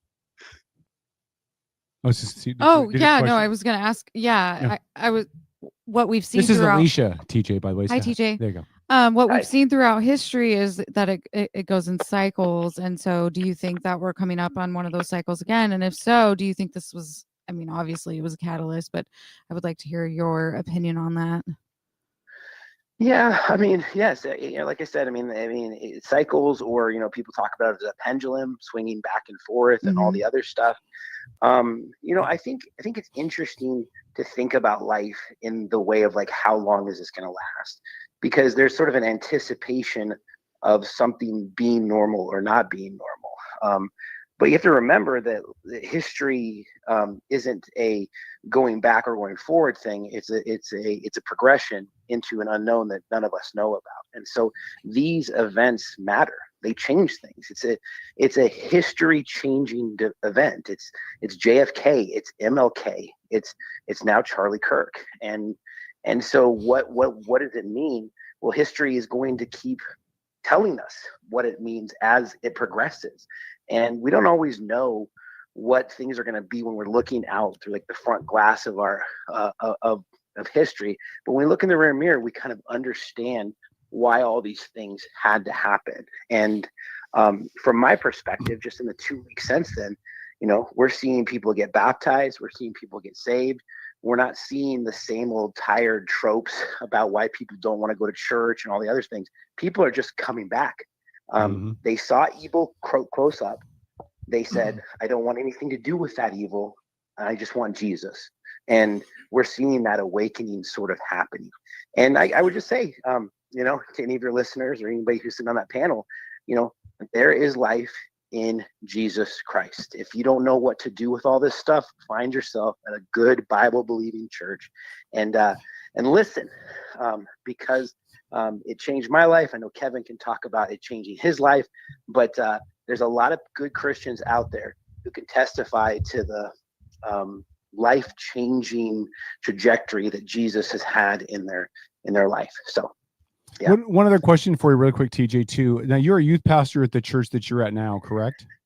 Yep. Well, I'm actually an executive over youth pastors. There's 6 youth pastors at my church, the big church. Oh, that's you guys. You guys had like so many holiday services last year. It made my head hurt. Yeah. What are we seeing from the kids, from those high school age students? Because one thing about Charlie Kirk was he was reaching them in their environments, right? He was on TikTok, he was on Insta, he was on Facebook, although only old people use Facebook now. But he was in their bubble, right? So they probably knew more about him than their parents did because of that consistent online presence. What are you hearing from those students over the last 10 days? Yeah, I mean, I would say that this is hitting Gen Z and Gen Alpha really hard. And they were already in church to some degree, in my youth group, which we service a lot of kids, we had record attendances across the board in all the youth groups. For us, that means 700 kids. Arizona is a wild place with a lot of mega churches, and so that might seem like a wild number, but it is a wild number still down here, but it's more normative in this place. But yeah, it's the same thing that we're seeing with the adults. It's actually across the board. My big question is like, what's it doing in the older generation, the ones who lived through MLK, who lived through JFK? We don't really know that right now, but yeah, the students are responding in the same way that the 30 and the 40-year-olds are responding right now, with a hunger to come back to church. And here's the other thing, and kind of going back to the stuff you were talking about with the school board member, is it's kind of only going one way right now. The ones who love Jesus are responding in a really wonderful and beautiful way. Now, I've been a Christian for a long time, and I have seen, and a lot of people, their complaint about churches. I would go to church, but if it wasn't for all the Christians, And I always say, hey, man, I've been a pastor for 20 years. You think you know dumb Christians? I know more of them. But here's the crazy thing, and this is one of the things I've been so hyped about, is that the Christians have been so Christ-like in this moment. I don't know if you guys saw it, but it was the thing that's all over the thing is, and I might start crying because I'm a big baby, but when Erica Kirk got up there and said, I forgive him. My goodness, that is one of the most powerful moments I've ever seen in my whole life. She did. And she did it because she says that's what Jesus would do.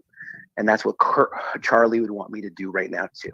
And across the board, that's what I'm seeing from a lot of Christians. No one's rioting. No one's going around looting.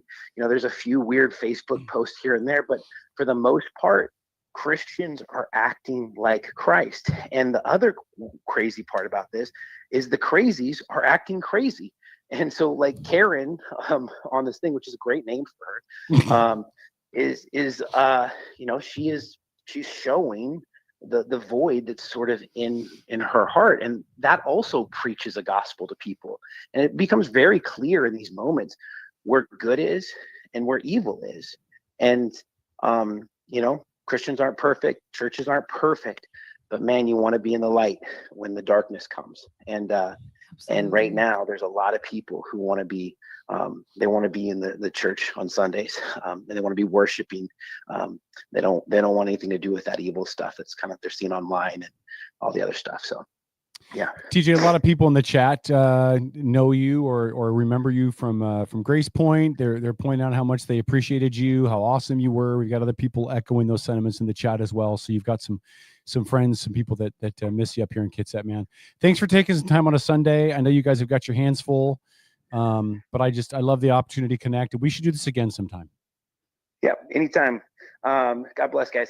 Hey, and you're not going to beat me at fantasy football this year, and your Ducks are not going to beat my Dogs. Just so we're clear. Nice to meet you, TJ. I want to put this out there just because I need to.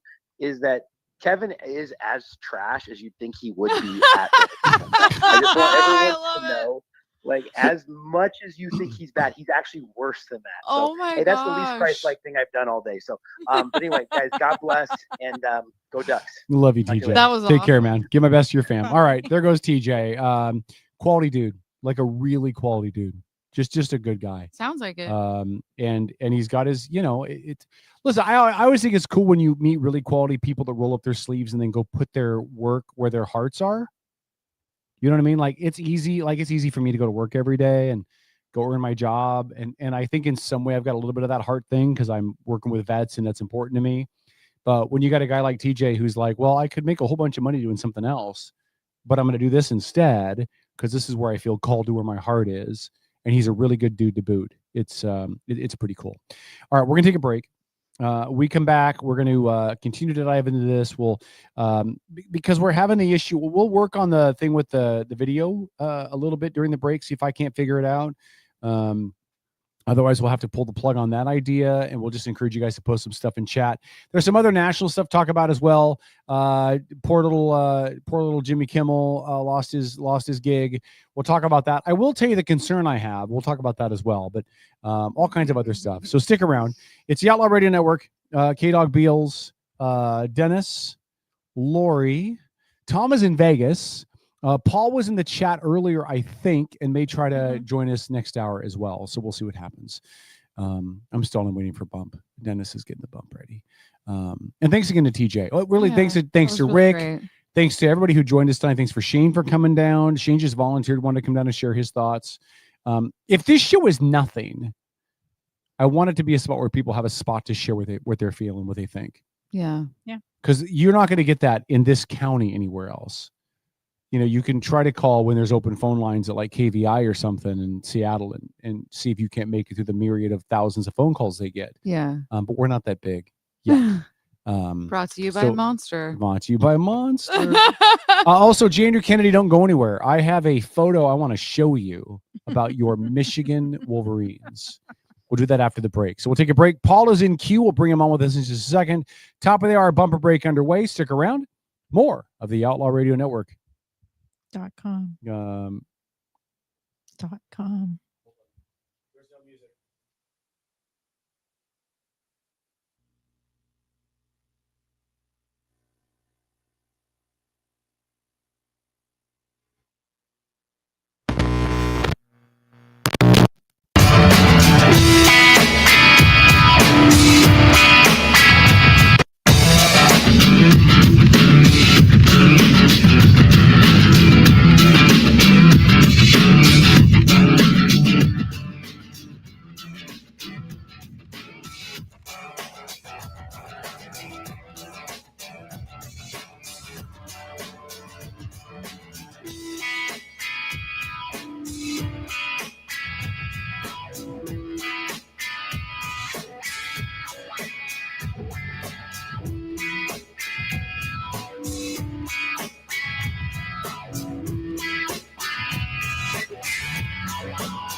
Admin a la carte are specialized local experts committed to helping you run your small business. From general admin and sales support to marketing, digital media and technology to real estate and compliance, Admin a la carte's only goal is to take your business to the next level. Find out how Admin a la carte can elevate your business. Visit admin-alacarte.com for more information.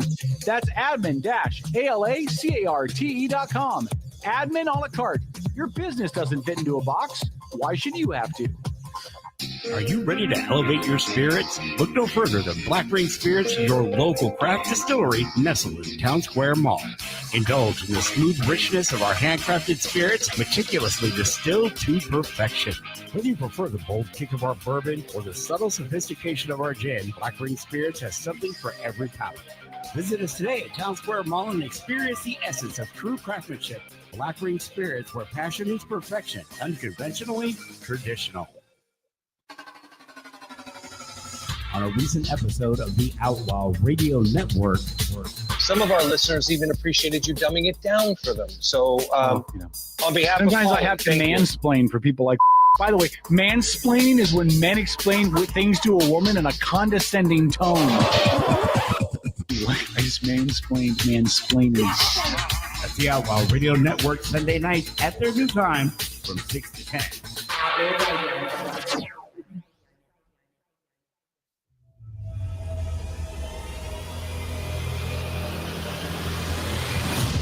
This is the Outlaw Radio Network.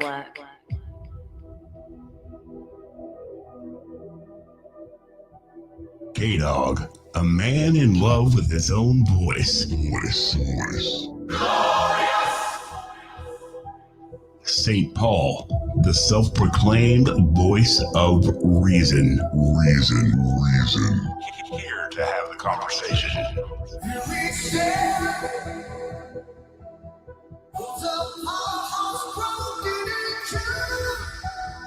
I didn't come along and divide this country.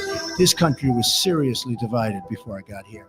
We are very divided right now. Some of that is attributable to our current president. It has been greatly magnified by the course of media. What some have called truth decay, right? Where facts don't matter. You know, everything is fair game, everything goes. That has been. We live in a divided nation. I don't care what side you're on. And by the way, there's only one side, American. That's the only side. The Outlaw Radio Network. A bunch of a-holes. Because the media, those people right there, they're corrupt, largely corrupt. They are truly the enemy of the people. They are. Without the media, without freedom of expression, without freedom of speech, we would not be the democracy we are. The freedom of the press is absolutely essential. Here's what bothered me about the last election. I could not believe we were fighting each other over these idiots.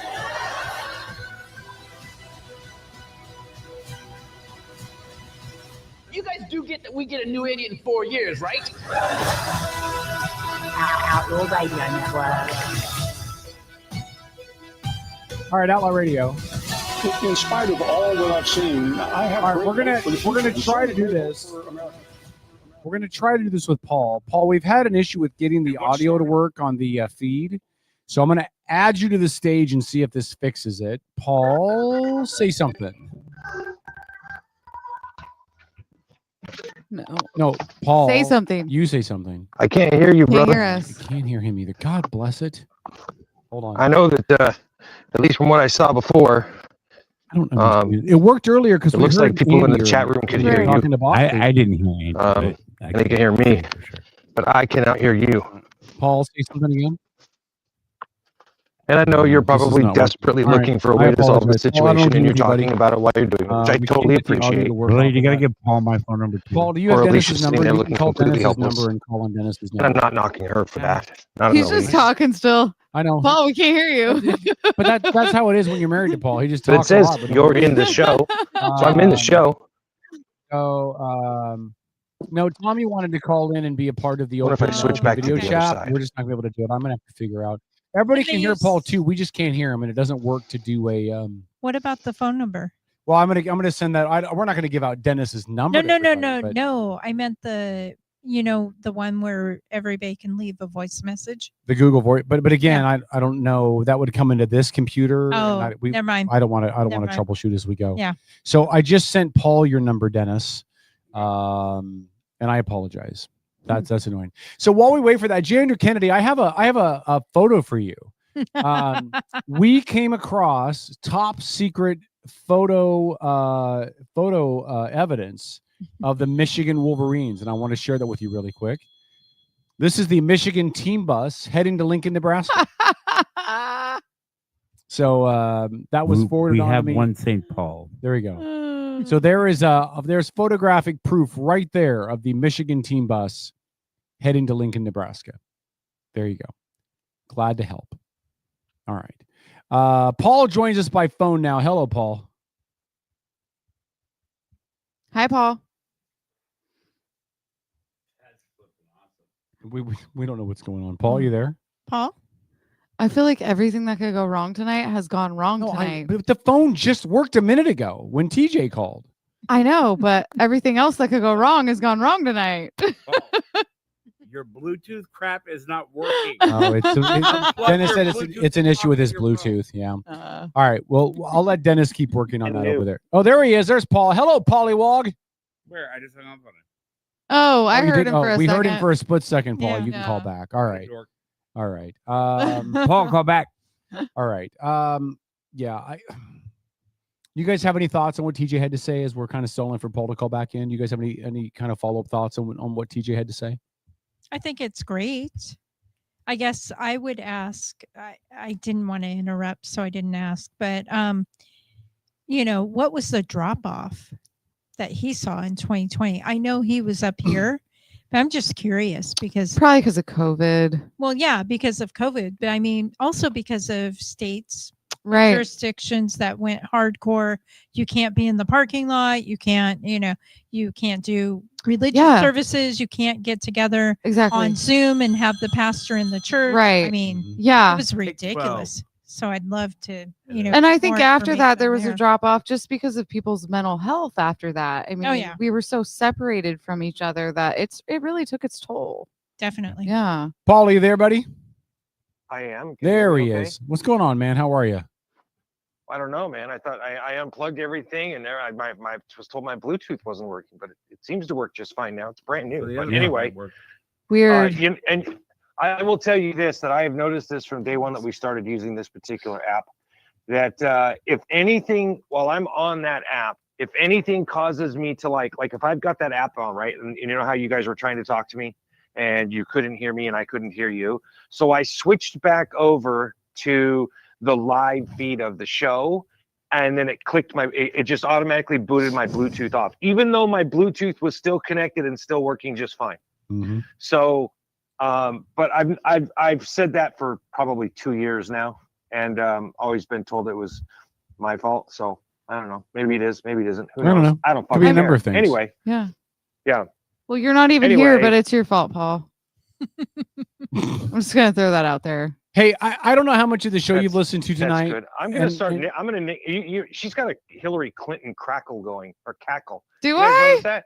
Yeah. When you laugh, it's like, oh my God, is Hillary in the room? Oh no. Are you talking about Beeler or about me? Yeah, Beeler. Totally Beeler. yeah. No, totally Beeler. A Hillary Clinton cackle. She is going to you gotta kneecap you. Yeah. Like Wow. Tanya Harding. I'm gonna have to work on that. Go back, listen to the show, and you're gonna be like, holy shit, Paul's right. I have to change my laugh now. And so many other things. No, I'm just kidding. Relax. Paul, I don't know how much of the show you've listened to tonight, and so I don't want to. As much as I've been able to. Okay. Do you have any thoughts on anything that we've talked about? Anything you've heard? Anything that kind of stands out to you? You want to respond to? I want to give you some room. For that. A couple things. Well, by the way, for the people that are new to the show, he is St. Paul, the voice of reason, one of my best friends in the entire world. We've been doing this show together in some way, shape, or form, really since 1999. But go ahead, Paul. Are you sure? Yeah, we hadn't really introduced you. I wanted to give you I know. the courtesy of a proper introduction. Yeah, just as I said that, as I was getting ready to blurt out the very first word, you interrupted. Well, because decided you had to. You know what, Per Paul? usual. Go ahead. Go ahead, Paul. I love you. Okay. Yeah, I want to thank you for this, Kevin. I think the people that live in the city of Bremerton need to absolutely understand what kind of a piece of human garbage they have working on their behalf on the Bremerton school board. Karen is an absolute shit off the old block piece of human garbage. And I took your post, Kevin, took a couple snapshots of it, made some additional posts about it. I saw. And within minutes, got a bunch of people talking about it. And I'm going to say this: I have a great deal of respect for John Patrick Kelly. I really do. Ever since, as a Democrat, he came out and endorsed and even made a commercial for our friend Jesse Young. Mm-hmm. But he went on to that post and made the comment. He's like, well, I don't see anything but somebody exercising their freedom of speech. Okay, now we have a quarrel. Listen, you're either a brain dead sycophant to read what she wrote and think she's doing nothing as a leader of children and a leader of educators. If you read that and your take from that is she's just exercising her freedom of speech, utter and complete bullshit. That is somebody playing partisan word games. And I think that this country not only is past that, this country needs to be past that. So what I did, and I openly challenged him, and I told him, because she made the comment that Charlie Kirk was calling for violence and openly advocated for that stuff. Okay. So what I told him to do was I said, John Patrick Kelly, I challenge you, JPK of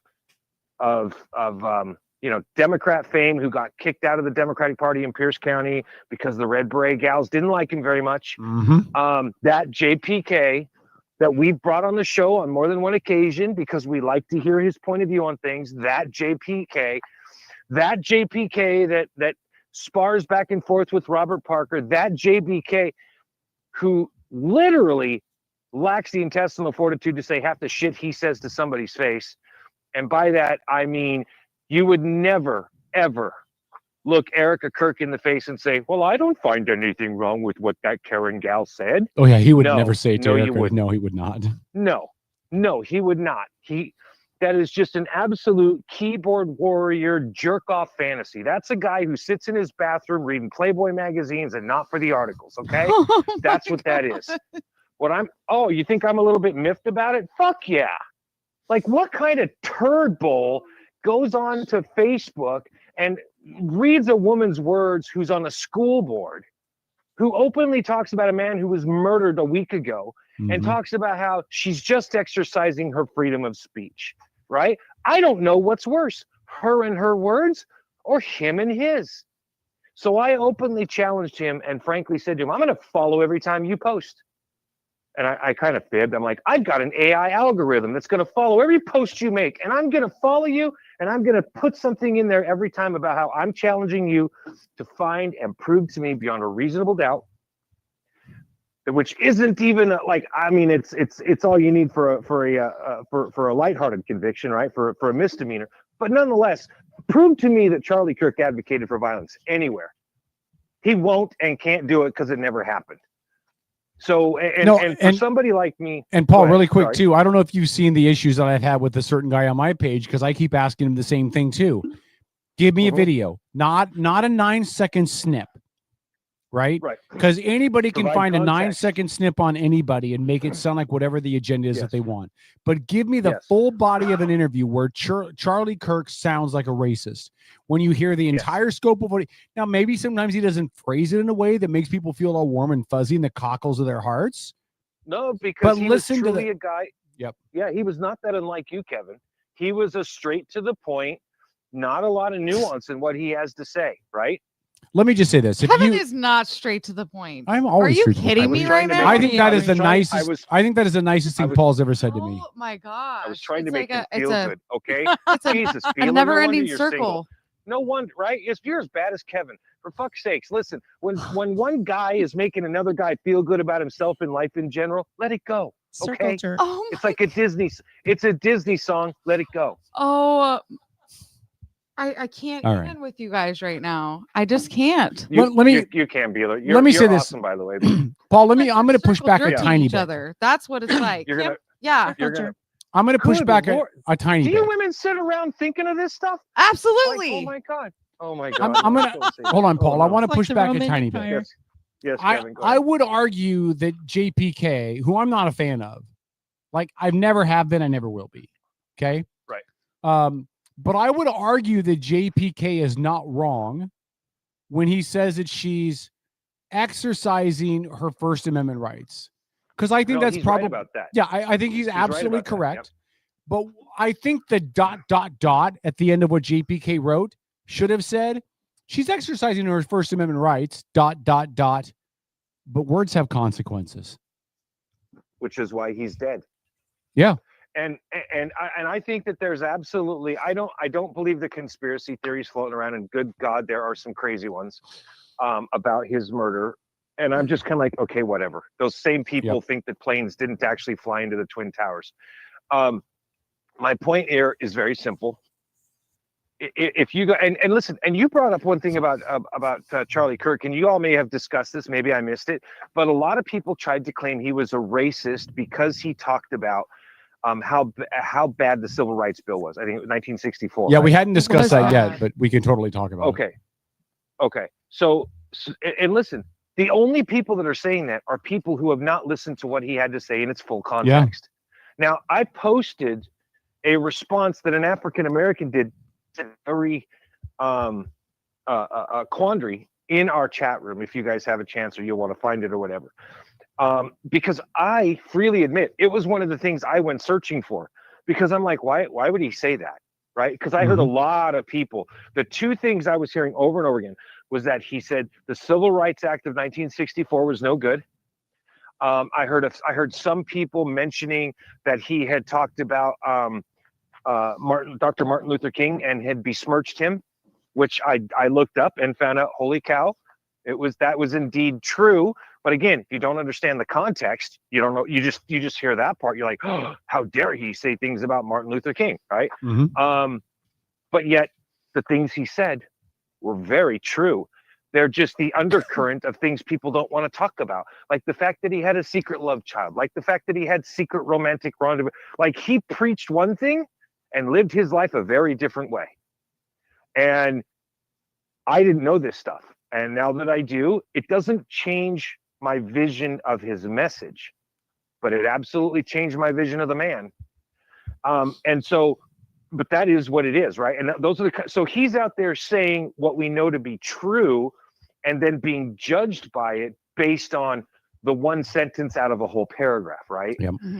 And the final one was where he made the comment about the Second Amendment. A few Americans are going to have to die so that we can have our Second Amendment. That's the big one, right? Oh, well, it's a shame. He said it, so he was asking for it. And that's what people take out of that. And it's disgusting. It's absolutely disgusting, because what point was he making? Did you guys have a chance to look that up? Yeah, we talked about it. Okay. And then I don't need to go into it. Yeah, Okay. and like I said earlier, I think the best example he gave was about cars. Like you have cars, you have the convenience of cars, but you know that because there's vehicles on the road, there are going to be a certain number of motor vehicle deaths. You have made the decision that a negligible amount of deaths by vehicle are okay in this society for the greater benefit of having vehicles. And it sucks to phrase it that way, but he's not wrong. It's exactly what we've done. You don't hear a push for, oh my God, we got to get rid of all these cars. And by the way, motor vehicle deaths are one of the highest, reasons why people die in this country. And yet we don't hear people calling to get rid of cars because they don't want to be inconvenienced. You know what the other high one is, by the way, that I heard him talk about? Medical malpractice, which isn't, he's like, but it's not actually malpractice. It's medical things that don't go the way we think that they will, and because of course we live in a litigious society. So if a person goes in to have a hysterectomy, which actually happened to my ex-wife, one of her best friends went in, had a hysterectomy. Doctor nicked an internal organ with the laser, and she ended up going septic and dying from a simple hysterectomy, which isn't as simple, right? That she was one of those 1 in 10,000, but this shit happens, you know, and it's very real. And I think that's if people want to be critical of Charlie Kirk, they could be critical of him by saying, you know, I didn't like how he said things. Yeah.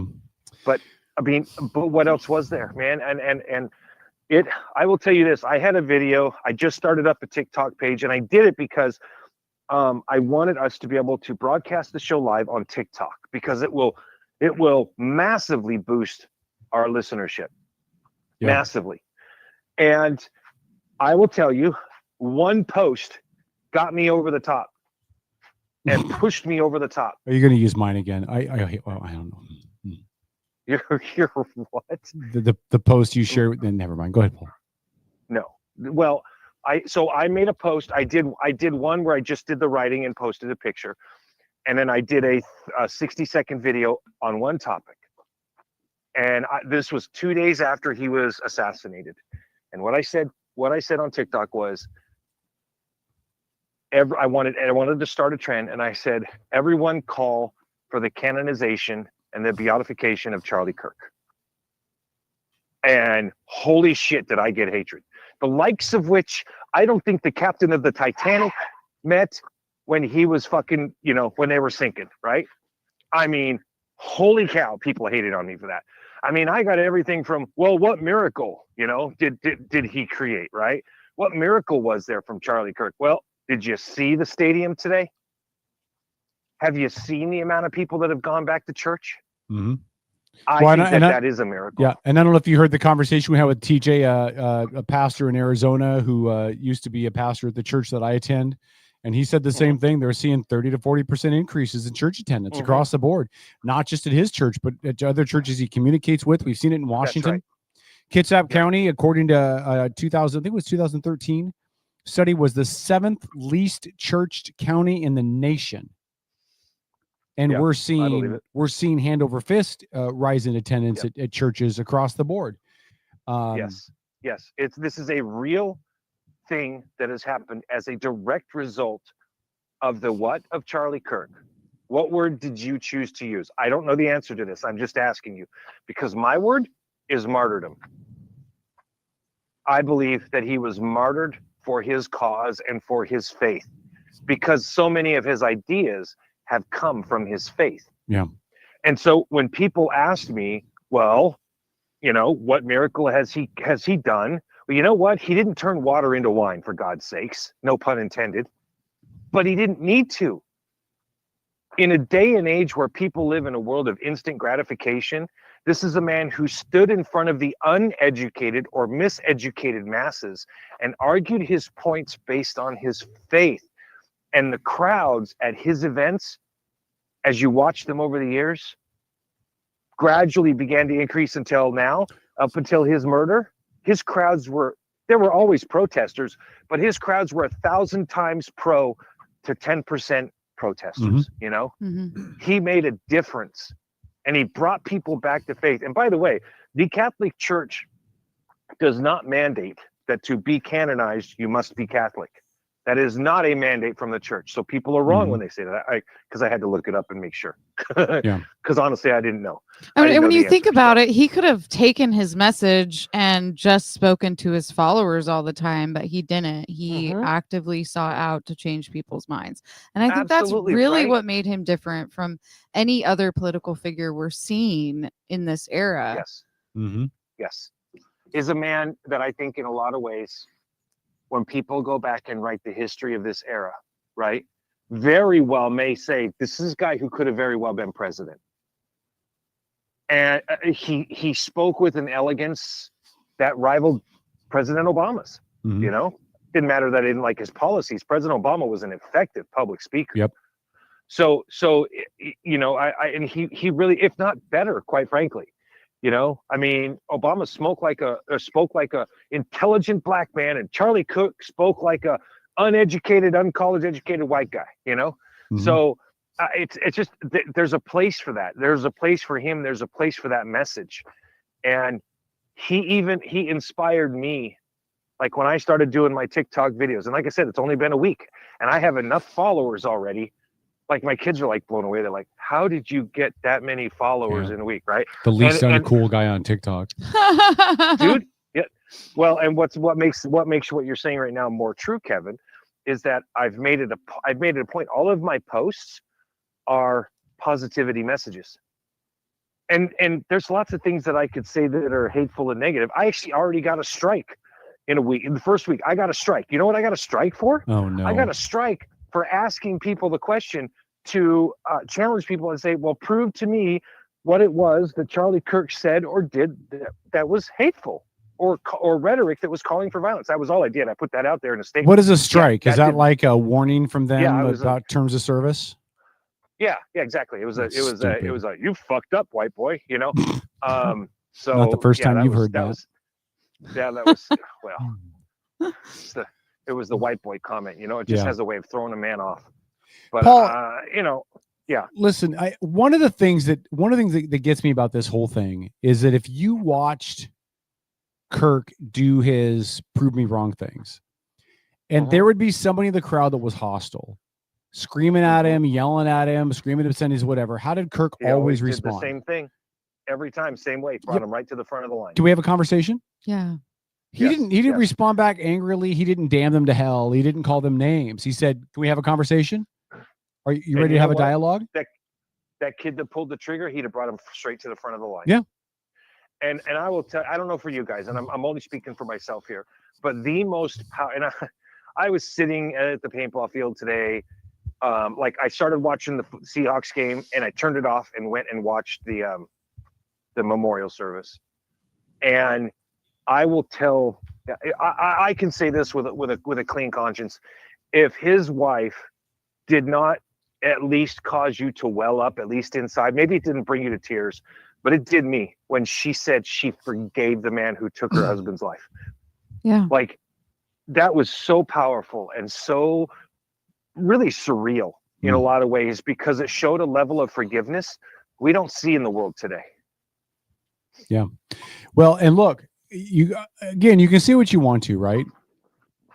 Whether you agree with him or disagree with him, whether you agree with his platform or his faith or his religion or his politics, put all that stuff aside. He was consistent 100% of the time. He had integrity, and integrity for me is saying what you do or saying what you mean and mean what you say. Again, doesn't mean you agree with everything that he does, right? But I think walk the walk, baby, walk the walk. I think if you have a sister and she brings home a guy like Charlie Kirk, you're happy for your sister. You know, you're happy that she found a guy who says what he does, who means what he says and says what, follows through with what he's going to do and has integrity and has a code and is moral or whatever. You're not going to agree with everything about everybody. That's right. But he lived it every day. And I don't know how anybody watches the video of him and hates him. Like, you don't have to agree. Like, Kevin, you're not going to agree with him. You probably did not agree with him on a whole lot of stuff that he said. I didn't disagree with. No, that's probably not true. There's a lot of videos that I've seen since again, I wasn't a Kirk guy before this. Like, I was not like you going down the rabbit hole of watching Kirk or Shapiro videos or whatever, right? It's just not what I do online, you know. But every video that I've seen since then, I understand. And I accept, and probably 96% of them I agree with. In the sense of where he's making his decision from. Yeah. He's making his decision from a biblical perspective. Yeah, 100%. Okay, fine.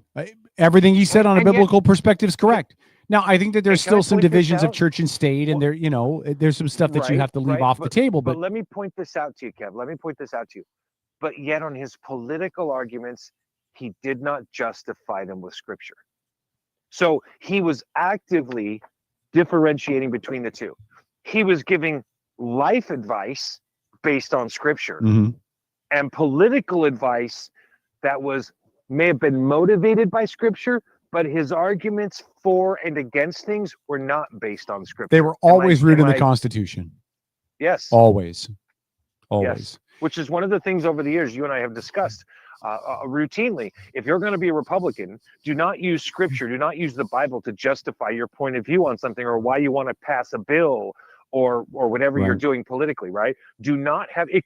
Your values can be rooted in the Bible or in Scripture, but you cannot make your politics rooted in it. Right. That takes us down a bad road, right? Now, then you're going to have things like what we're seeing in places like Dearborn, Michigan. Have you seen what's going on in Dearborn, Michigan, where you now have an open Sharia law court? You have an open Muslim mayor who told a Christian preacher he was not welcome in the town because of preaching the word of God. I mean, and listen, if you haven't seen those videos, look them up, man, because it will piss you off. Because we have worked too hard in this nation to have a proud and distinct separation between our laws and our governing bodies and our religion. I got lost. But it blows my mind that we've gotten to a place where we are so worried about how we are perceived by the Muslim community, right? That we're allowing Sharia law in places. In Texas, they've got an entire town that's being built by some members of a Muslim church down there, a Muslim mosque. And if you're not Muslim, you don't even get to buy a piece of property. Well, let me rephrase that. You can buy it there, but the Muslims have this video that they put out where they basically, if any non-Muslim buys a house there, they're just going to make it so uncomfortable you're not going to want to live there because they can't discriminate against them, right?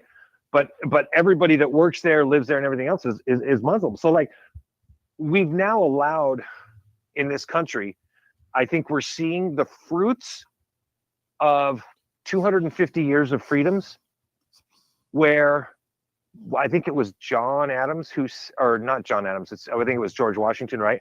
Who said, "I've given you a republic if you can keep it." Was that Washington that said that? I'll look it up. I believe so. Oh, go ahead. Yeah, one of the two. I know you or Beals has to know that, man. You guys know that shit like crazy, and I'm so terrible at memorizing stuff. My brain is so fried right now. I couldn't even tell you. Benjamin Franklin. I told you to stop doing drugs. I'm not doing drugs. I'm just exhausted, man. Okay. Well, I feel for you. My heart goes out to you. Thank I'm sorry you. that you're exhausted. Yeah. I know that you're working hard in school, and you're probably working very hard prepping for your new career. Yes. So, and again, congrats to you on that stuff.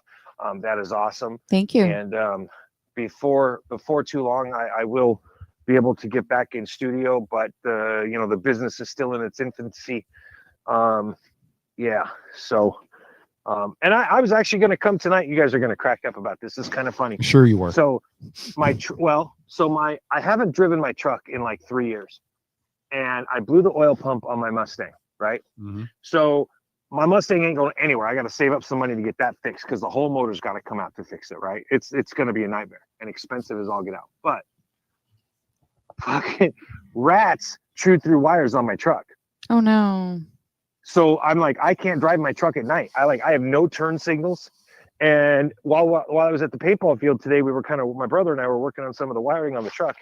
And I was like, I I want to go to the station tonight, but I don't have lights on my license plate. Because with that, without turn signals, you're okay.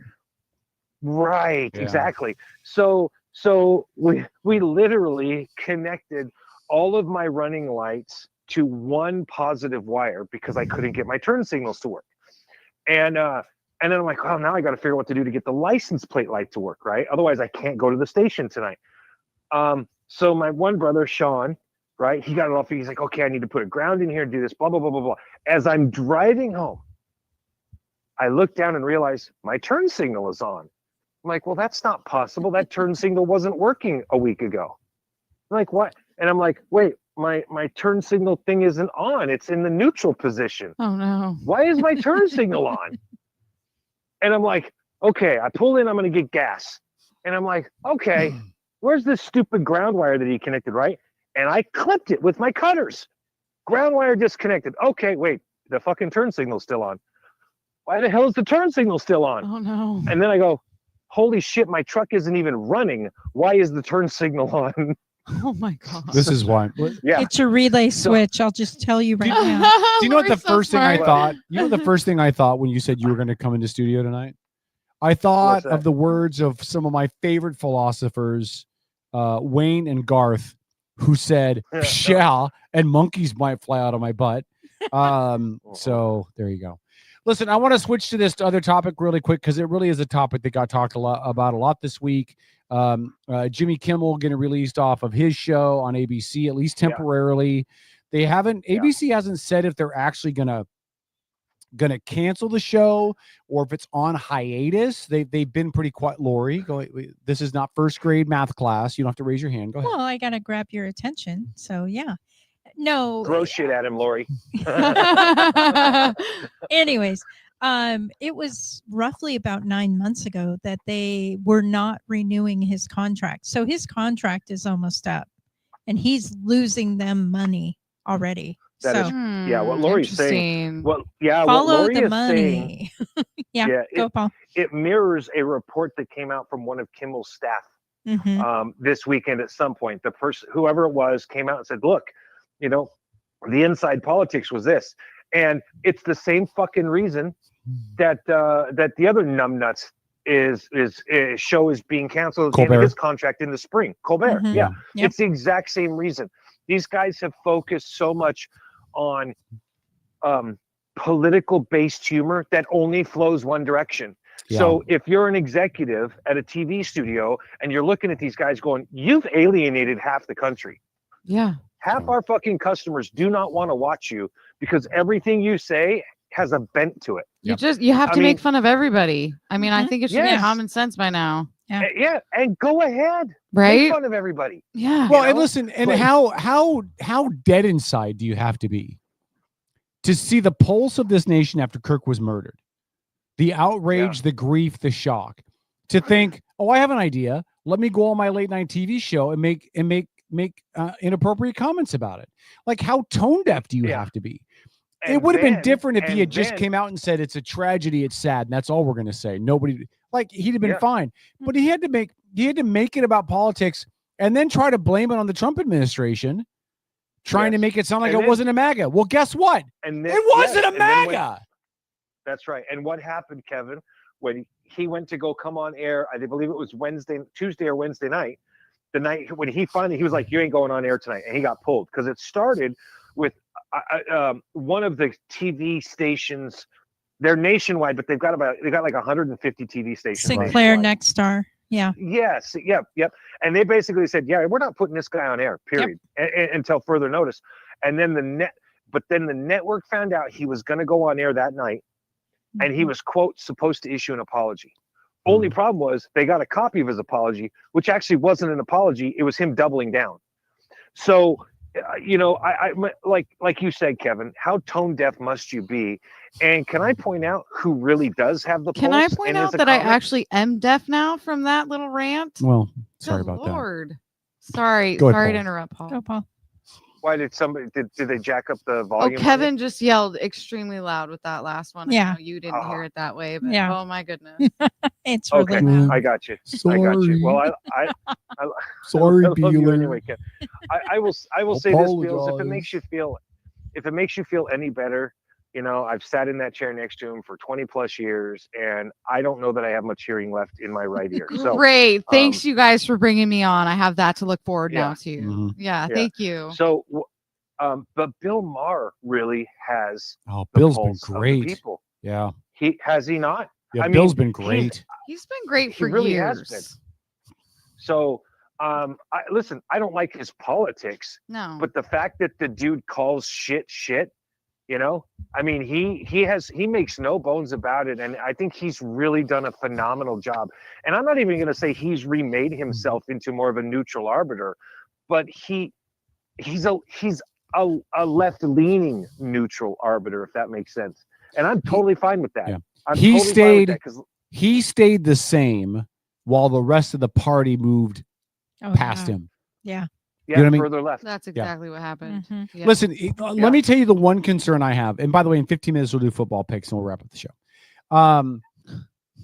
Let me tell you the one concern I have. Don't give that look, Beeler. It's the same thing every show. No. She brought that up. Here's the issue. I did. Here's the issue. No. I have to leave the house at 7 to be in Tacoma for my son's endocrinology. Then I have to run back to Bremerton. So why are you making this take longer? Now it's gonna be like 10:05. Listen, hold on. Listen. Oh my God.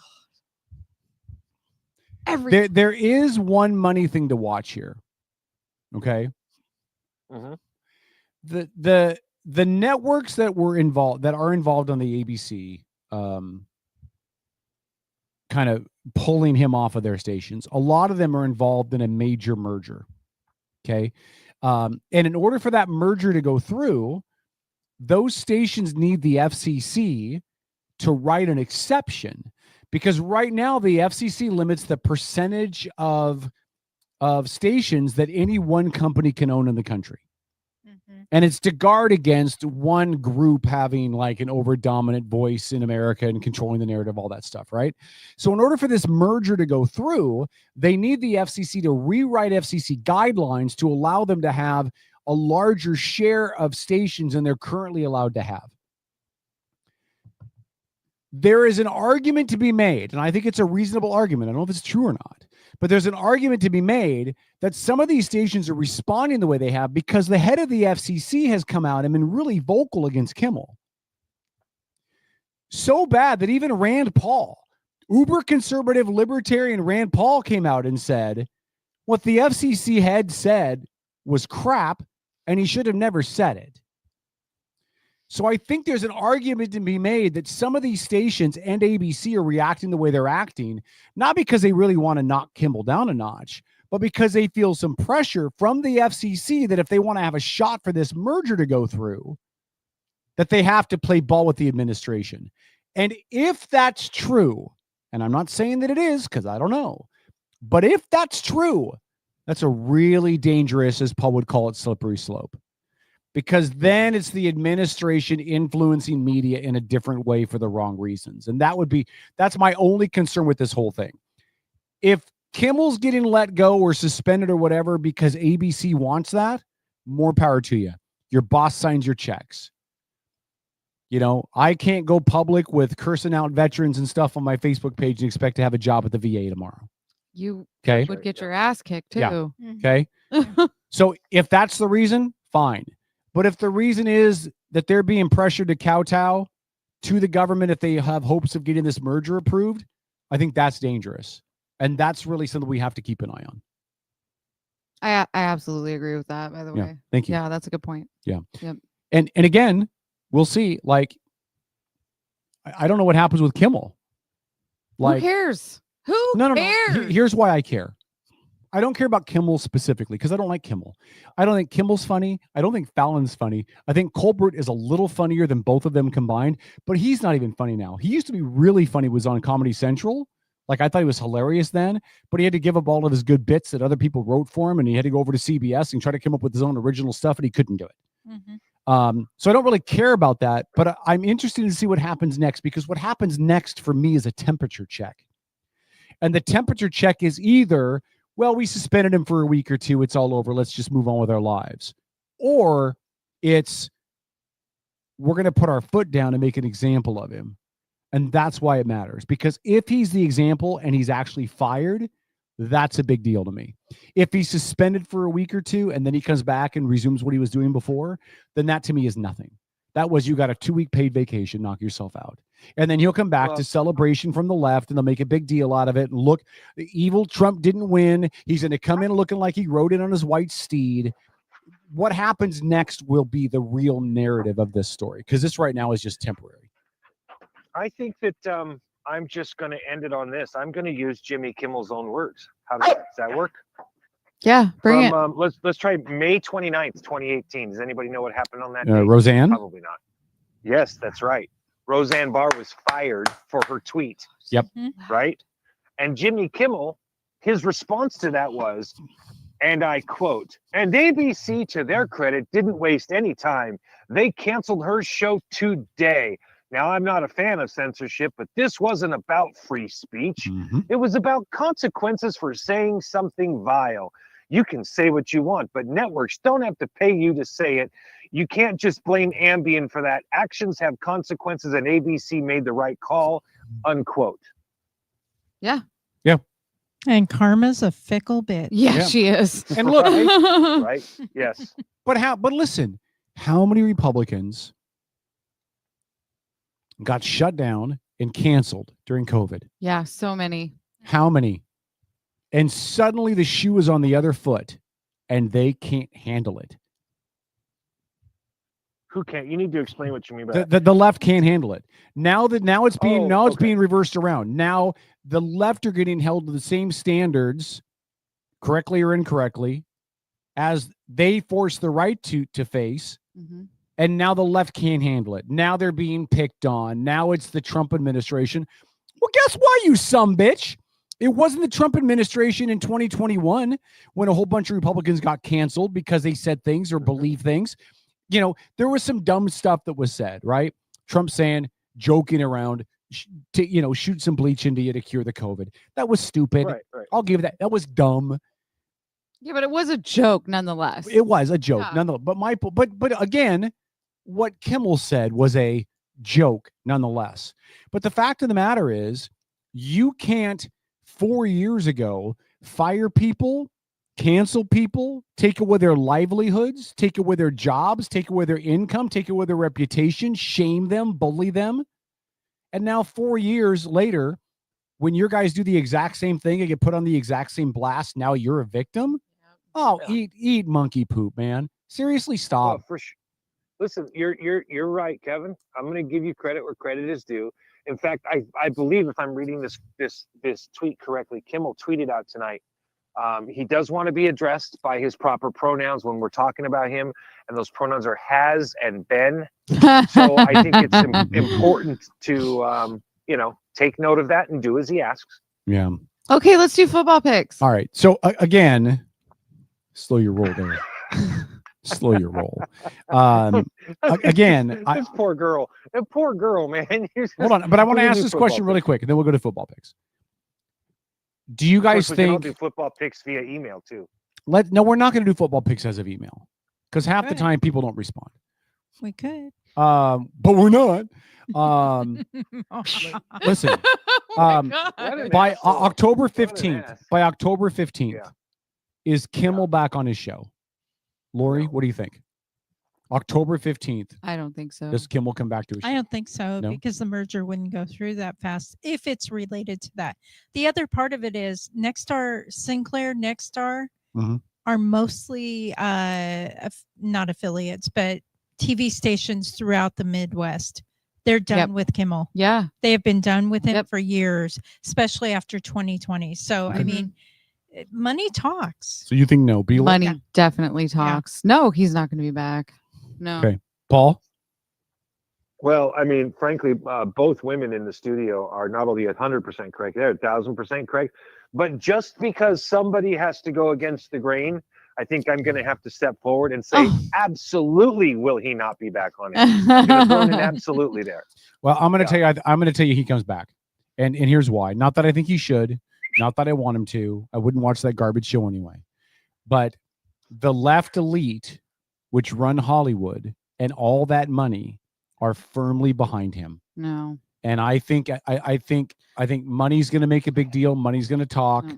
Lori's right. Once you lose those stations, like you're done. Disney can't afford to lose those stations. Right. Disney owns ABC. ABC has their affiliate stations that they run, but it's not as many of a voting block as you have with Sinclair and Nexstar. They run the ship.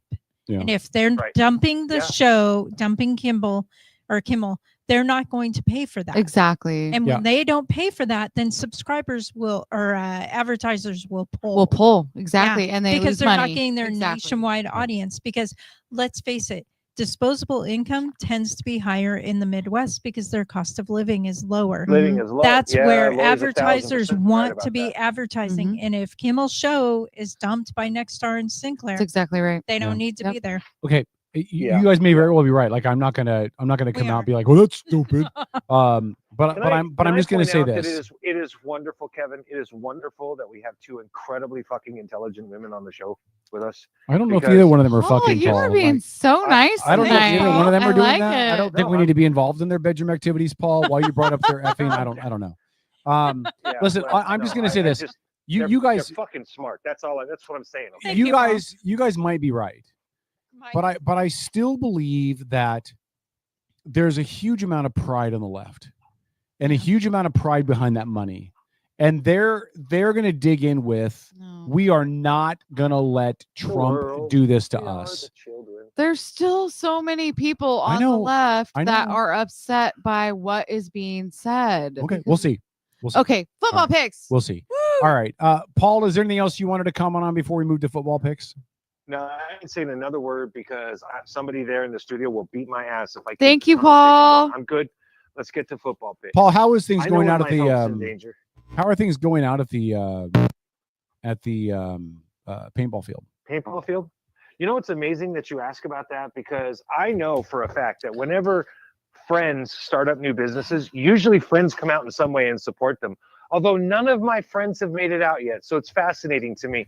But actually, in all due sincerity, it's even though we bought the business and moved it, because of the way things happen, that business was down for over a year. Just getting back into the groove of getting into the into the Facebook algorithm has taken a lot of time. Plus, we got open for the first weekend, and then we had to tear everything down because they had planned events. So we weren't even for the first 2 months able to be open every weekend, right? Mm-hmm. So we had some stumbles out of the starting gate, but I've elected to treat it like it's a brand new business, like we're starting from scratch. Right. So we're in a good place financially. Everything is paid for. We're running zero debt, and we're paying our bills every month, which is a great thing to say for a brand new business. So that's where we're at. Congratulations. That's awesome, Paul. So I challenge B. Now we need to make some money doing it, but we're not losing any money. So all right, let's do some football picks. Dennis, do you have music for us?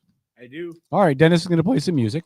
Really quick, while he sets it up, I want to thank Rick Eckert for coming on and joining us.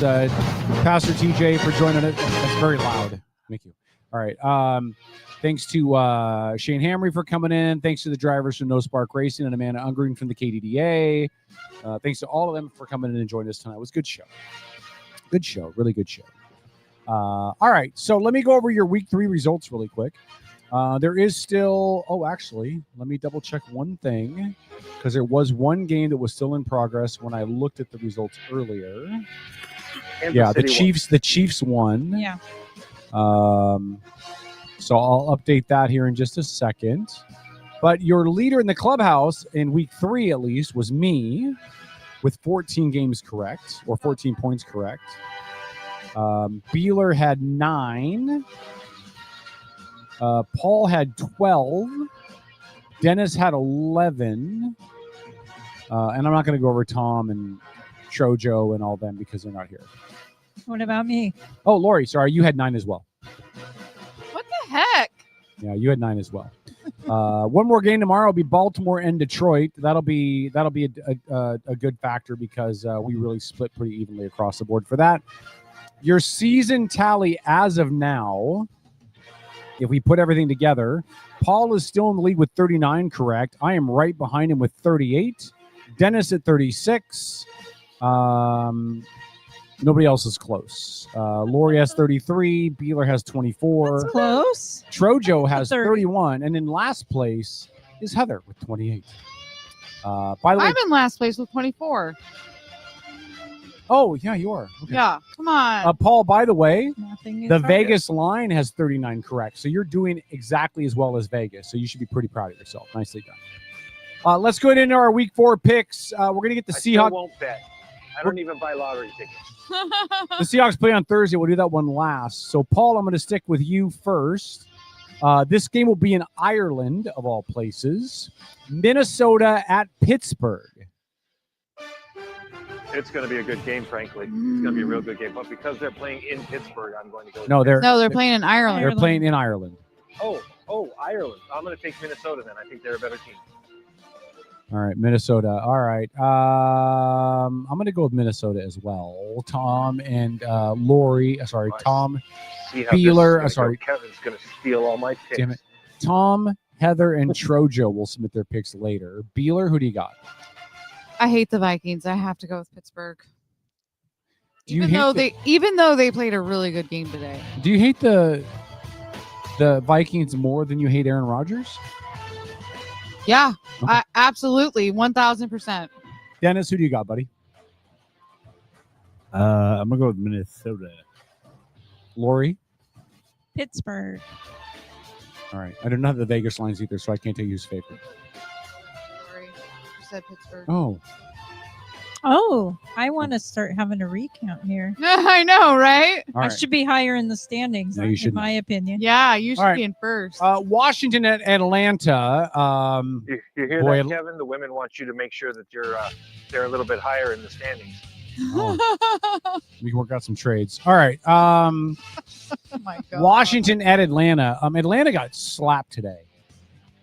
They looked Yeah, bad. that was disappointing. And That was Washington horrible. won without Jaden Daniels, and he may be back next week. I'm going to go with Washington, and the Redskins will win. Beeler? I'm also going with Washington. Dennis? Washington. Lori? Washington. And Paul? Yeah, Washington is the real deal. Beeler, New Orleans at Buffalo. If there was ever a Buffalo. game that was so easy to pick. Yeah, right. Boy, Seattle Is that a wiped, question? Seattle wiped New Orleans out today. They're 0-3 right now. They're getting their asses beat. Yeah, they are. I haven't seen a team fold like that since the Chargers in the playoffs. Oh. Dennis, New Orleans at Buffalo. Your mama. Buffalo. Lori. Buffalo. Paul? Wait, did Dennis just take Buffalo over the Chargers? No, over No, New over New Orleans. New Orleans. Oh, okay. Thank God. Okay, I'm sorry, Dennis. I was just shocked there for a second. I'm definitely taking Buffalo. Yeah, me too. All right, Dennis. Yes. Cleveland, who amazingly beat the Packers today, heads to Detroit to take on the Lions. Go with the Lions. Lori? I'm sorry. Say that one more time. Cleveland at Detroit.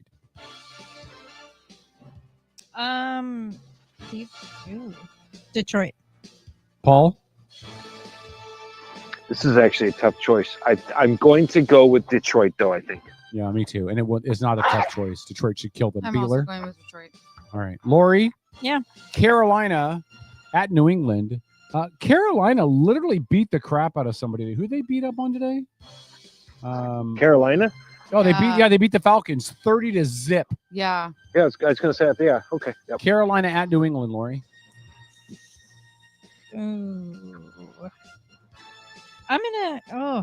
At New England. I'm gonna take Carolina. Weather hasn't changed yet.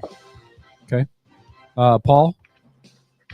It's Carolina at New England? Yes. I'm going with Carolina. Yeah, I am too, but I'm not very confident in that. Beeler? I'm gonna go with New England. All right. Heads Carolina, tails California. Dennis? Oh, sorry. Carolina. Paul, you have a great voice. You should sing karaoke more often. I know. I tried doing I Touch Myself, and Kevin recorded it. I'll never do it again. Paul. Well, Yes. Hold on. I recorded you singing I Touch Myself, not recorded you touching yourself. Sure. Paul, the Chargers head to New York to take on Russell Wilson and the Giants. Yeah, I'm going to go with the Chargers on this. Although I think New York's going to give them a hell of a game. I just think the Chargers are a better team. Yeah, I got the Chargers as well. The Giants are horrible. Beeler? I'm also gonna go with the Chargers. I really liked what I saw today. Dennis? Of course, the Bolts. Yeah. And Lori. Chargers. Who did the Chargers play today? Oh, they beat the Broncos 20-20. Yes. Yeah. So we're not only Dennis is- 3-0, we're 3-0 in our division. Yeah. Nicely done, man. Nicely done. Dennis is a real fan. Dennis will never pick against the Chargers. Yes, he will. He does it all the That's time. a real fan. No, he doesn't. All right, Philadelphia at Tampa Bay. Boy, did Philly get scary today. Yeah, and I'm gonna go with the upset and pick Tampa Bay. I'm going Baker with the Eagles. Baker Mayfield is the shiznit. I love Baker. All right, Beeler's got Philly. Dennis? I'll go with Philly. They're not going to win every game. Lori? Where's it at again? It's at Tampa. Oof. I'm gonna take the Buccaneers. All right, Paul? Yeah, I watched that game today. Philly, they won that game by pure luck. Yes, they're a talented team, but the Rams owned them all day long. Yeah. And so anyway, I'm going to go with Tampa. And they lost Lane Johnson, I believe, for a couple of games. Yeah. What position does he play, Lori? I don't remember. I just know they lost him. I believe he's their Who? one of the offensive tackle, I believe. Who Lane Johnson? Yeah. Yeah, he's offensive lineman. Yeah. And so he's really integral about protecting Jalen Hurts. So I don't think that's going to bode well for them. So, Paul, you're picking Tampa? I am. Okay. All right, Beeler, Tennessee at Houston. This might be nope, it's not the shit stain game of the week, but it's close. I am gonna go with Houston. Dennis. The Texans. Lori. They're in a dead heat for last. How is this not the shit stain game of the week? Because I have a worse game coming up. I'll tell you about it in a minute. Yeah. Okay. It's at Houston. I'm telling I'm you, going man. with Houston. Okay. Watching the metamorphosis of Lori when she started with the show and her football picks compared to now, like she was taking notes when she first started doing this, and she had notebooks full of everything. And now this shit just rolls right off the tongue for her. She's like, John Smith is a 265-pound, 6'3" center playing out of the University of whatever, right? She's just got her shit wired tight, man. Yeah, she does. Yeah, she does. All right, Paul, Tennessee at Houston. I'm gonna take fucking doesn't matter. I'm gonna take Houston. Yeah. It would be hard for me to pick Tennessee to beat anybody, but with the exception of maybe Miami, because boy, they look bad. All right. Dennis. Indianapolis at the Rams. Rams. Lori. Rams. Paul.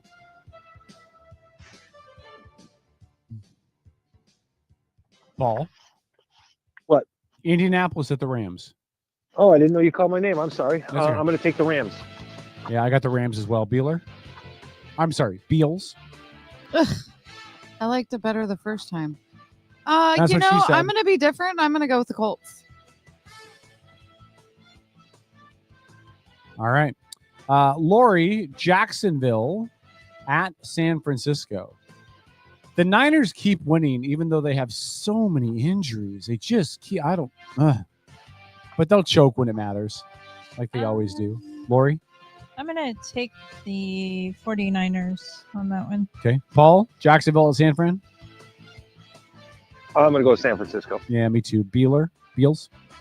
I'm also going to go with San Francisco. And Dennis? San Fran, even though they didn't look too hot today. All right, Paul, Baltimore at Kansas City. Before you pick this, can I just rattle off who Baltimore has played this year? They opened the season.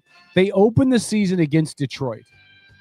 Okay, then in week 2, they played. Who did they play in week 2? Oh, they played the Cowboys. Then last week, in week 3, they played.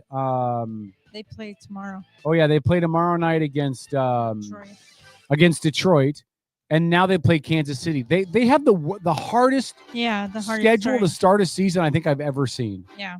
Baltimore, Kansas City, Paul. What's Baltimore's record right now? Baltimore that's a great question. 1-1-0. They're 1-1, yeah, because they lost to Buffalo in week 1. And they play tomorrow night. Tomorrow night, Monday night. Okay, well. They're playing in Kansas City. Yeah. The Chiefs finally squeaked out a win today, and they're 1-2. They're in Kansas City. I'm actually going to take Kansas City. I think they're going to find a way to come back and win that game. I'm picking Baltimore. I think Kansas City's done this year. I'm also picking the Chiefs. Yeah, I think. I don't know if you guys saw this. Smart women, brilliant women. Big blow up on the sidelines between Travis Kelce and his coach. That's because he's a pussy. Dennis? Interesting. I'm going to go with the Ravens. And Lori? It's a hard one. That's what she said. No, she didn't. Chiefs. Oh, my God. All right, Chicago at Las Vegas. The chances of me taking the Raiders in anything is about the same as the chances of Alicia asking me to call her Beals. I will take Chicago. Beals? I'm going to go with Las Vegas. Dennis? I'm going to go to Chicago. Lori? I'm going to go with the Bears. The and Bears. Paul.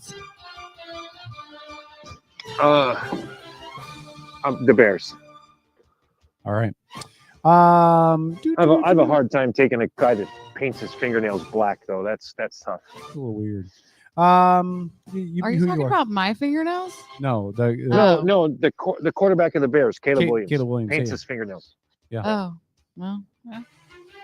Hey, there's worse things. It's just fucking weird. It's just weird. Do who you do. All right, Beeler, you'll pick first. Green Bay travels to Dallas to take on the hapless Dallas Cowboys. Green Bay. Green Bay's gonna be so mad after losing that game today. Dallas is in big trouble. Dennis? Yeah, Green Bay. Lori? She said. Paul? Green Bay. I got Green Bay too. All right. Dennis, the New York Jets travel to Miami to take on the Miami Dolphins in your shit stain game of the week, brought to you by our new sponsor, Karen Bolden, Bremerton School Board member. I thought you were going to say Paul's Bowl for All again. Paul's Bowl for All is always in my back pocket. By the way, right. I'd like to thank them for all the love that we got from them sharing our show. Thank you, Paul's Bowl for All. We love you. Did they really? They tried to get people to mobilize against us. That didn't really work, did it? Paul's Bowl for All. You.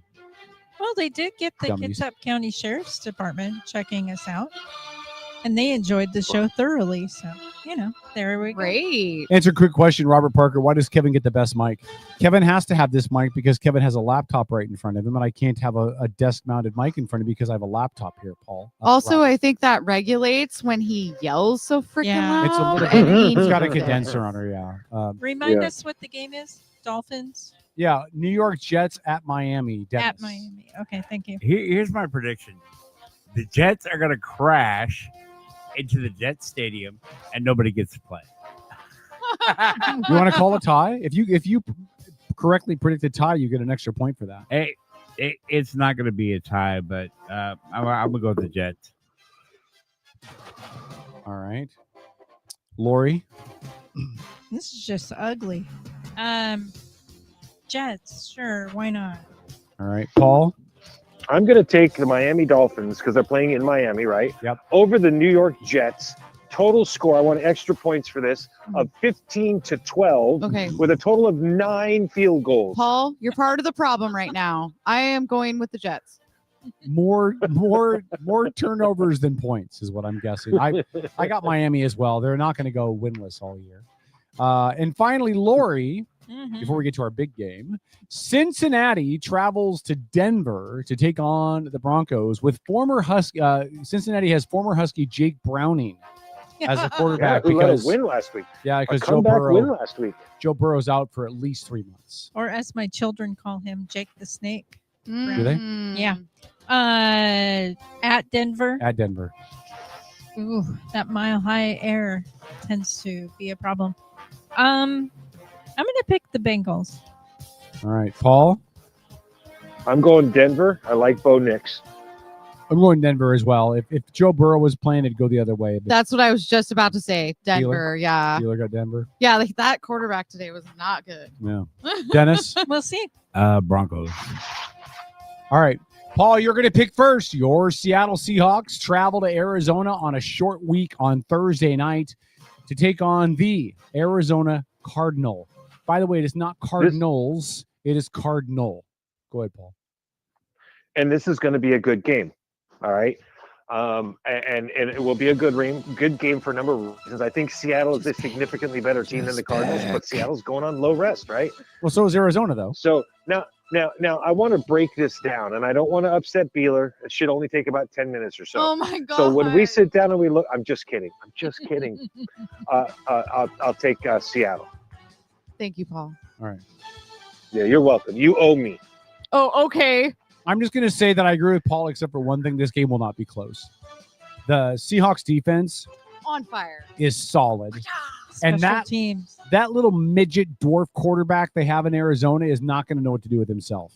I think Seattle wins by 3 touchdowns. Like, I don't even think it'll be close. Okay, that's your pick. Let's move on. Mine is also Seattle. I pick I picked Seattle. Beeler? Seattle. Beeler, can you tell us why? Why do you pick Seattle? Oh my gosh, they scored 21 points in the first quarter this morning. It was amazing, or this afternoon. The defense was going so quickly because the offense was just like turning it over. It was amazing. Mm-hmm. Okay, let's move on. All right, Dennis? Seattle. And Dennis, do you have any reasons why? Do you have I'm gonna beat you. 5-minute dissertation on why you picked them? No, Dennis, you don't. Just seemed like the thing to do. Okay. Lori? Seattle. What?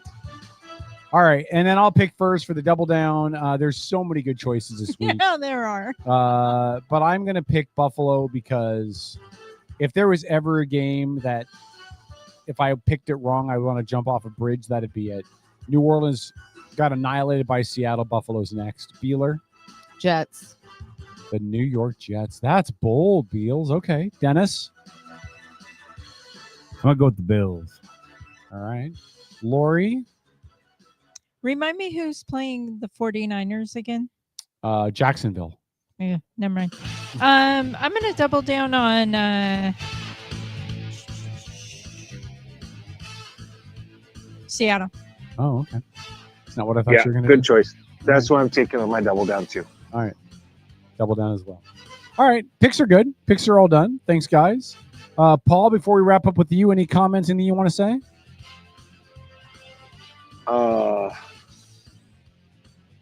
Yes, but that's okay. I'm not going to say it. Thank you, Paul. Any chance you'll be in studio next week, Paul?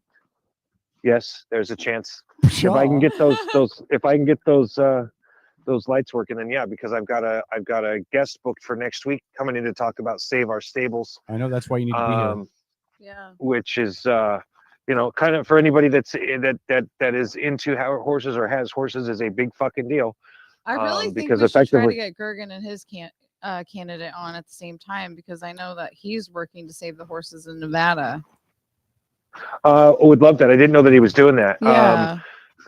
I listen, and I can connect the two of them too. So it's that's not a problem. But were we able to reschedule Gergen's candidate from Vegas? I have not heard yet, but I'll reach back out to him. Okay.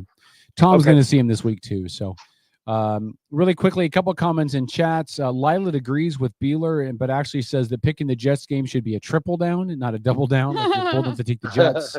Yeah, Lila's got a good point. Robert said, does that make them Silverdale for all now? And like locusts are infesting new fruitful lands? I don't know. Are they doing stuff in Silverdale? I hadn't heard about that. Matt Adams trolled Possible for All. Yeah, John said at the anti-ice protest in Silverdale. Yeah, Matt is doing God's work. Well. Yeah. I'm just looking at any other comments we should get to. I'm not saying anything. I'm keeping my mouth shut. Yes. Kevin yes. Nelson said yes. Paul should sing Bohemian Rhapsody. I would pay to hear that. Go ahead, Larry. Paul, I think that you and I should discuss Pam bonding next week. Absolutely, we can. Yeah. And her termination or her definition of hateful speech. Well, did you hear that Trump came out and threw some shots across the ballot, Pam Bondi, earlier today? No, I did not. Yeah, she hasn't been proactive enough to target hate groups, and so he's taken a couple shots at her for that. Well, he was basically saying too many people are not being held accountable for their actions. Mm-hmm. However, having said that, I kind of understand why. Listen, you can't just just go after. You cannot. The president cannot just direct his attorney general to go after his political enemies. He can't do that. We don't want to go down that road. Right. No. Even though if they deserve it. We're looking at trashing the First Amendment. Well, and here's among other things, right? Yeah. Yeah, absolutely. And again, this is where Trump will draw a little bit of fire, right? Like this is where his non-polished, non-political self will get him a little bit of fire for saying stuff that's probably out of pocket. But in the end, nothing's going to come out of it because sorry, Beeler. Cooler heads will prevail. People that are around him, Marco Rubio, JD Vance, even Bondi, right, know how the rules have to be played and are just going to They're not going to let Trump back him into a corner with that. I think we should move the radio show to the morning. We can't move it to the morning. I'm way more alert and Hey, we did the morning drive show for a couple of years there, Beeler. Okay, from cool. 6 to 9 Let's wrap it up. a.m. All right, guys, good show. 2 quick comments in chat. John Walker said that Trump has a big announcement tomorrow on autism. I'll be interested to see what the sources are for that. I know what's going to come out from it. But I'll be interested to see how they source that and what the medical vetting is. And then Lila said Trump has already gone down that road. He has, and he'll keep going down that road because it's like going home on the weekends to your parents' house. It's just a familiar trail for him. He knows what he's doing. He'll go and go and go until he's forced to stop, until it's proven that he's pushed too far. That's how he does stuff. Kind of like Kevin. For sure. Lori, tell us your life story, Lori. What do you got for us? Kind of like Kevin. Parting shots. Let's go. Yeah. Paul, parting shots, go. No parting shots. You ladies are excellent on the show. I thank you both for keeping Kevin in line. You both do a Did we actually do a good job of that today? Because I really don't feel No. like we did. You didn't. I was just trying to make you feel better. But No, that's crap. I did a really good job. You should have just left it alone. I did a really good job of holding Karen to task without calling names and without attacking. Absolutely you did. Yeah, so I think I did very well, and you girls are a great influence on You me. did. Not girls. Absolutely. You did. Get your bitch asses back in the kitchen to make me some Lori, parting shots. I don't have a bitch ass to get back in the kitchen. Okay. Do you have a parting shot though? Parting shot. Remember, kids are going back to school. Remember, good weather still. So people are on motorcycles. People are driving stupid. Yeah. Wake up.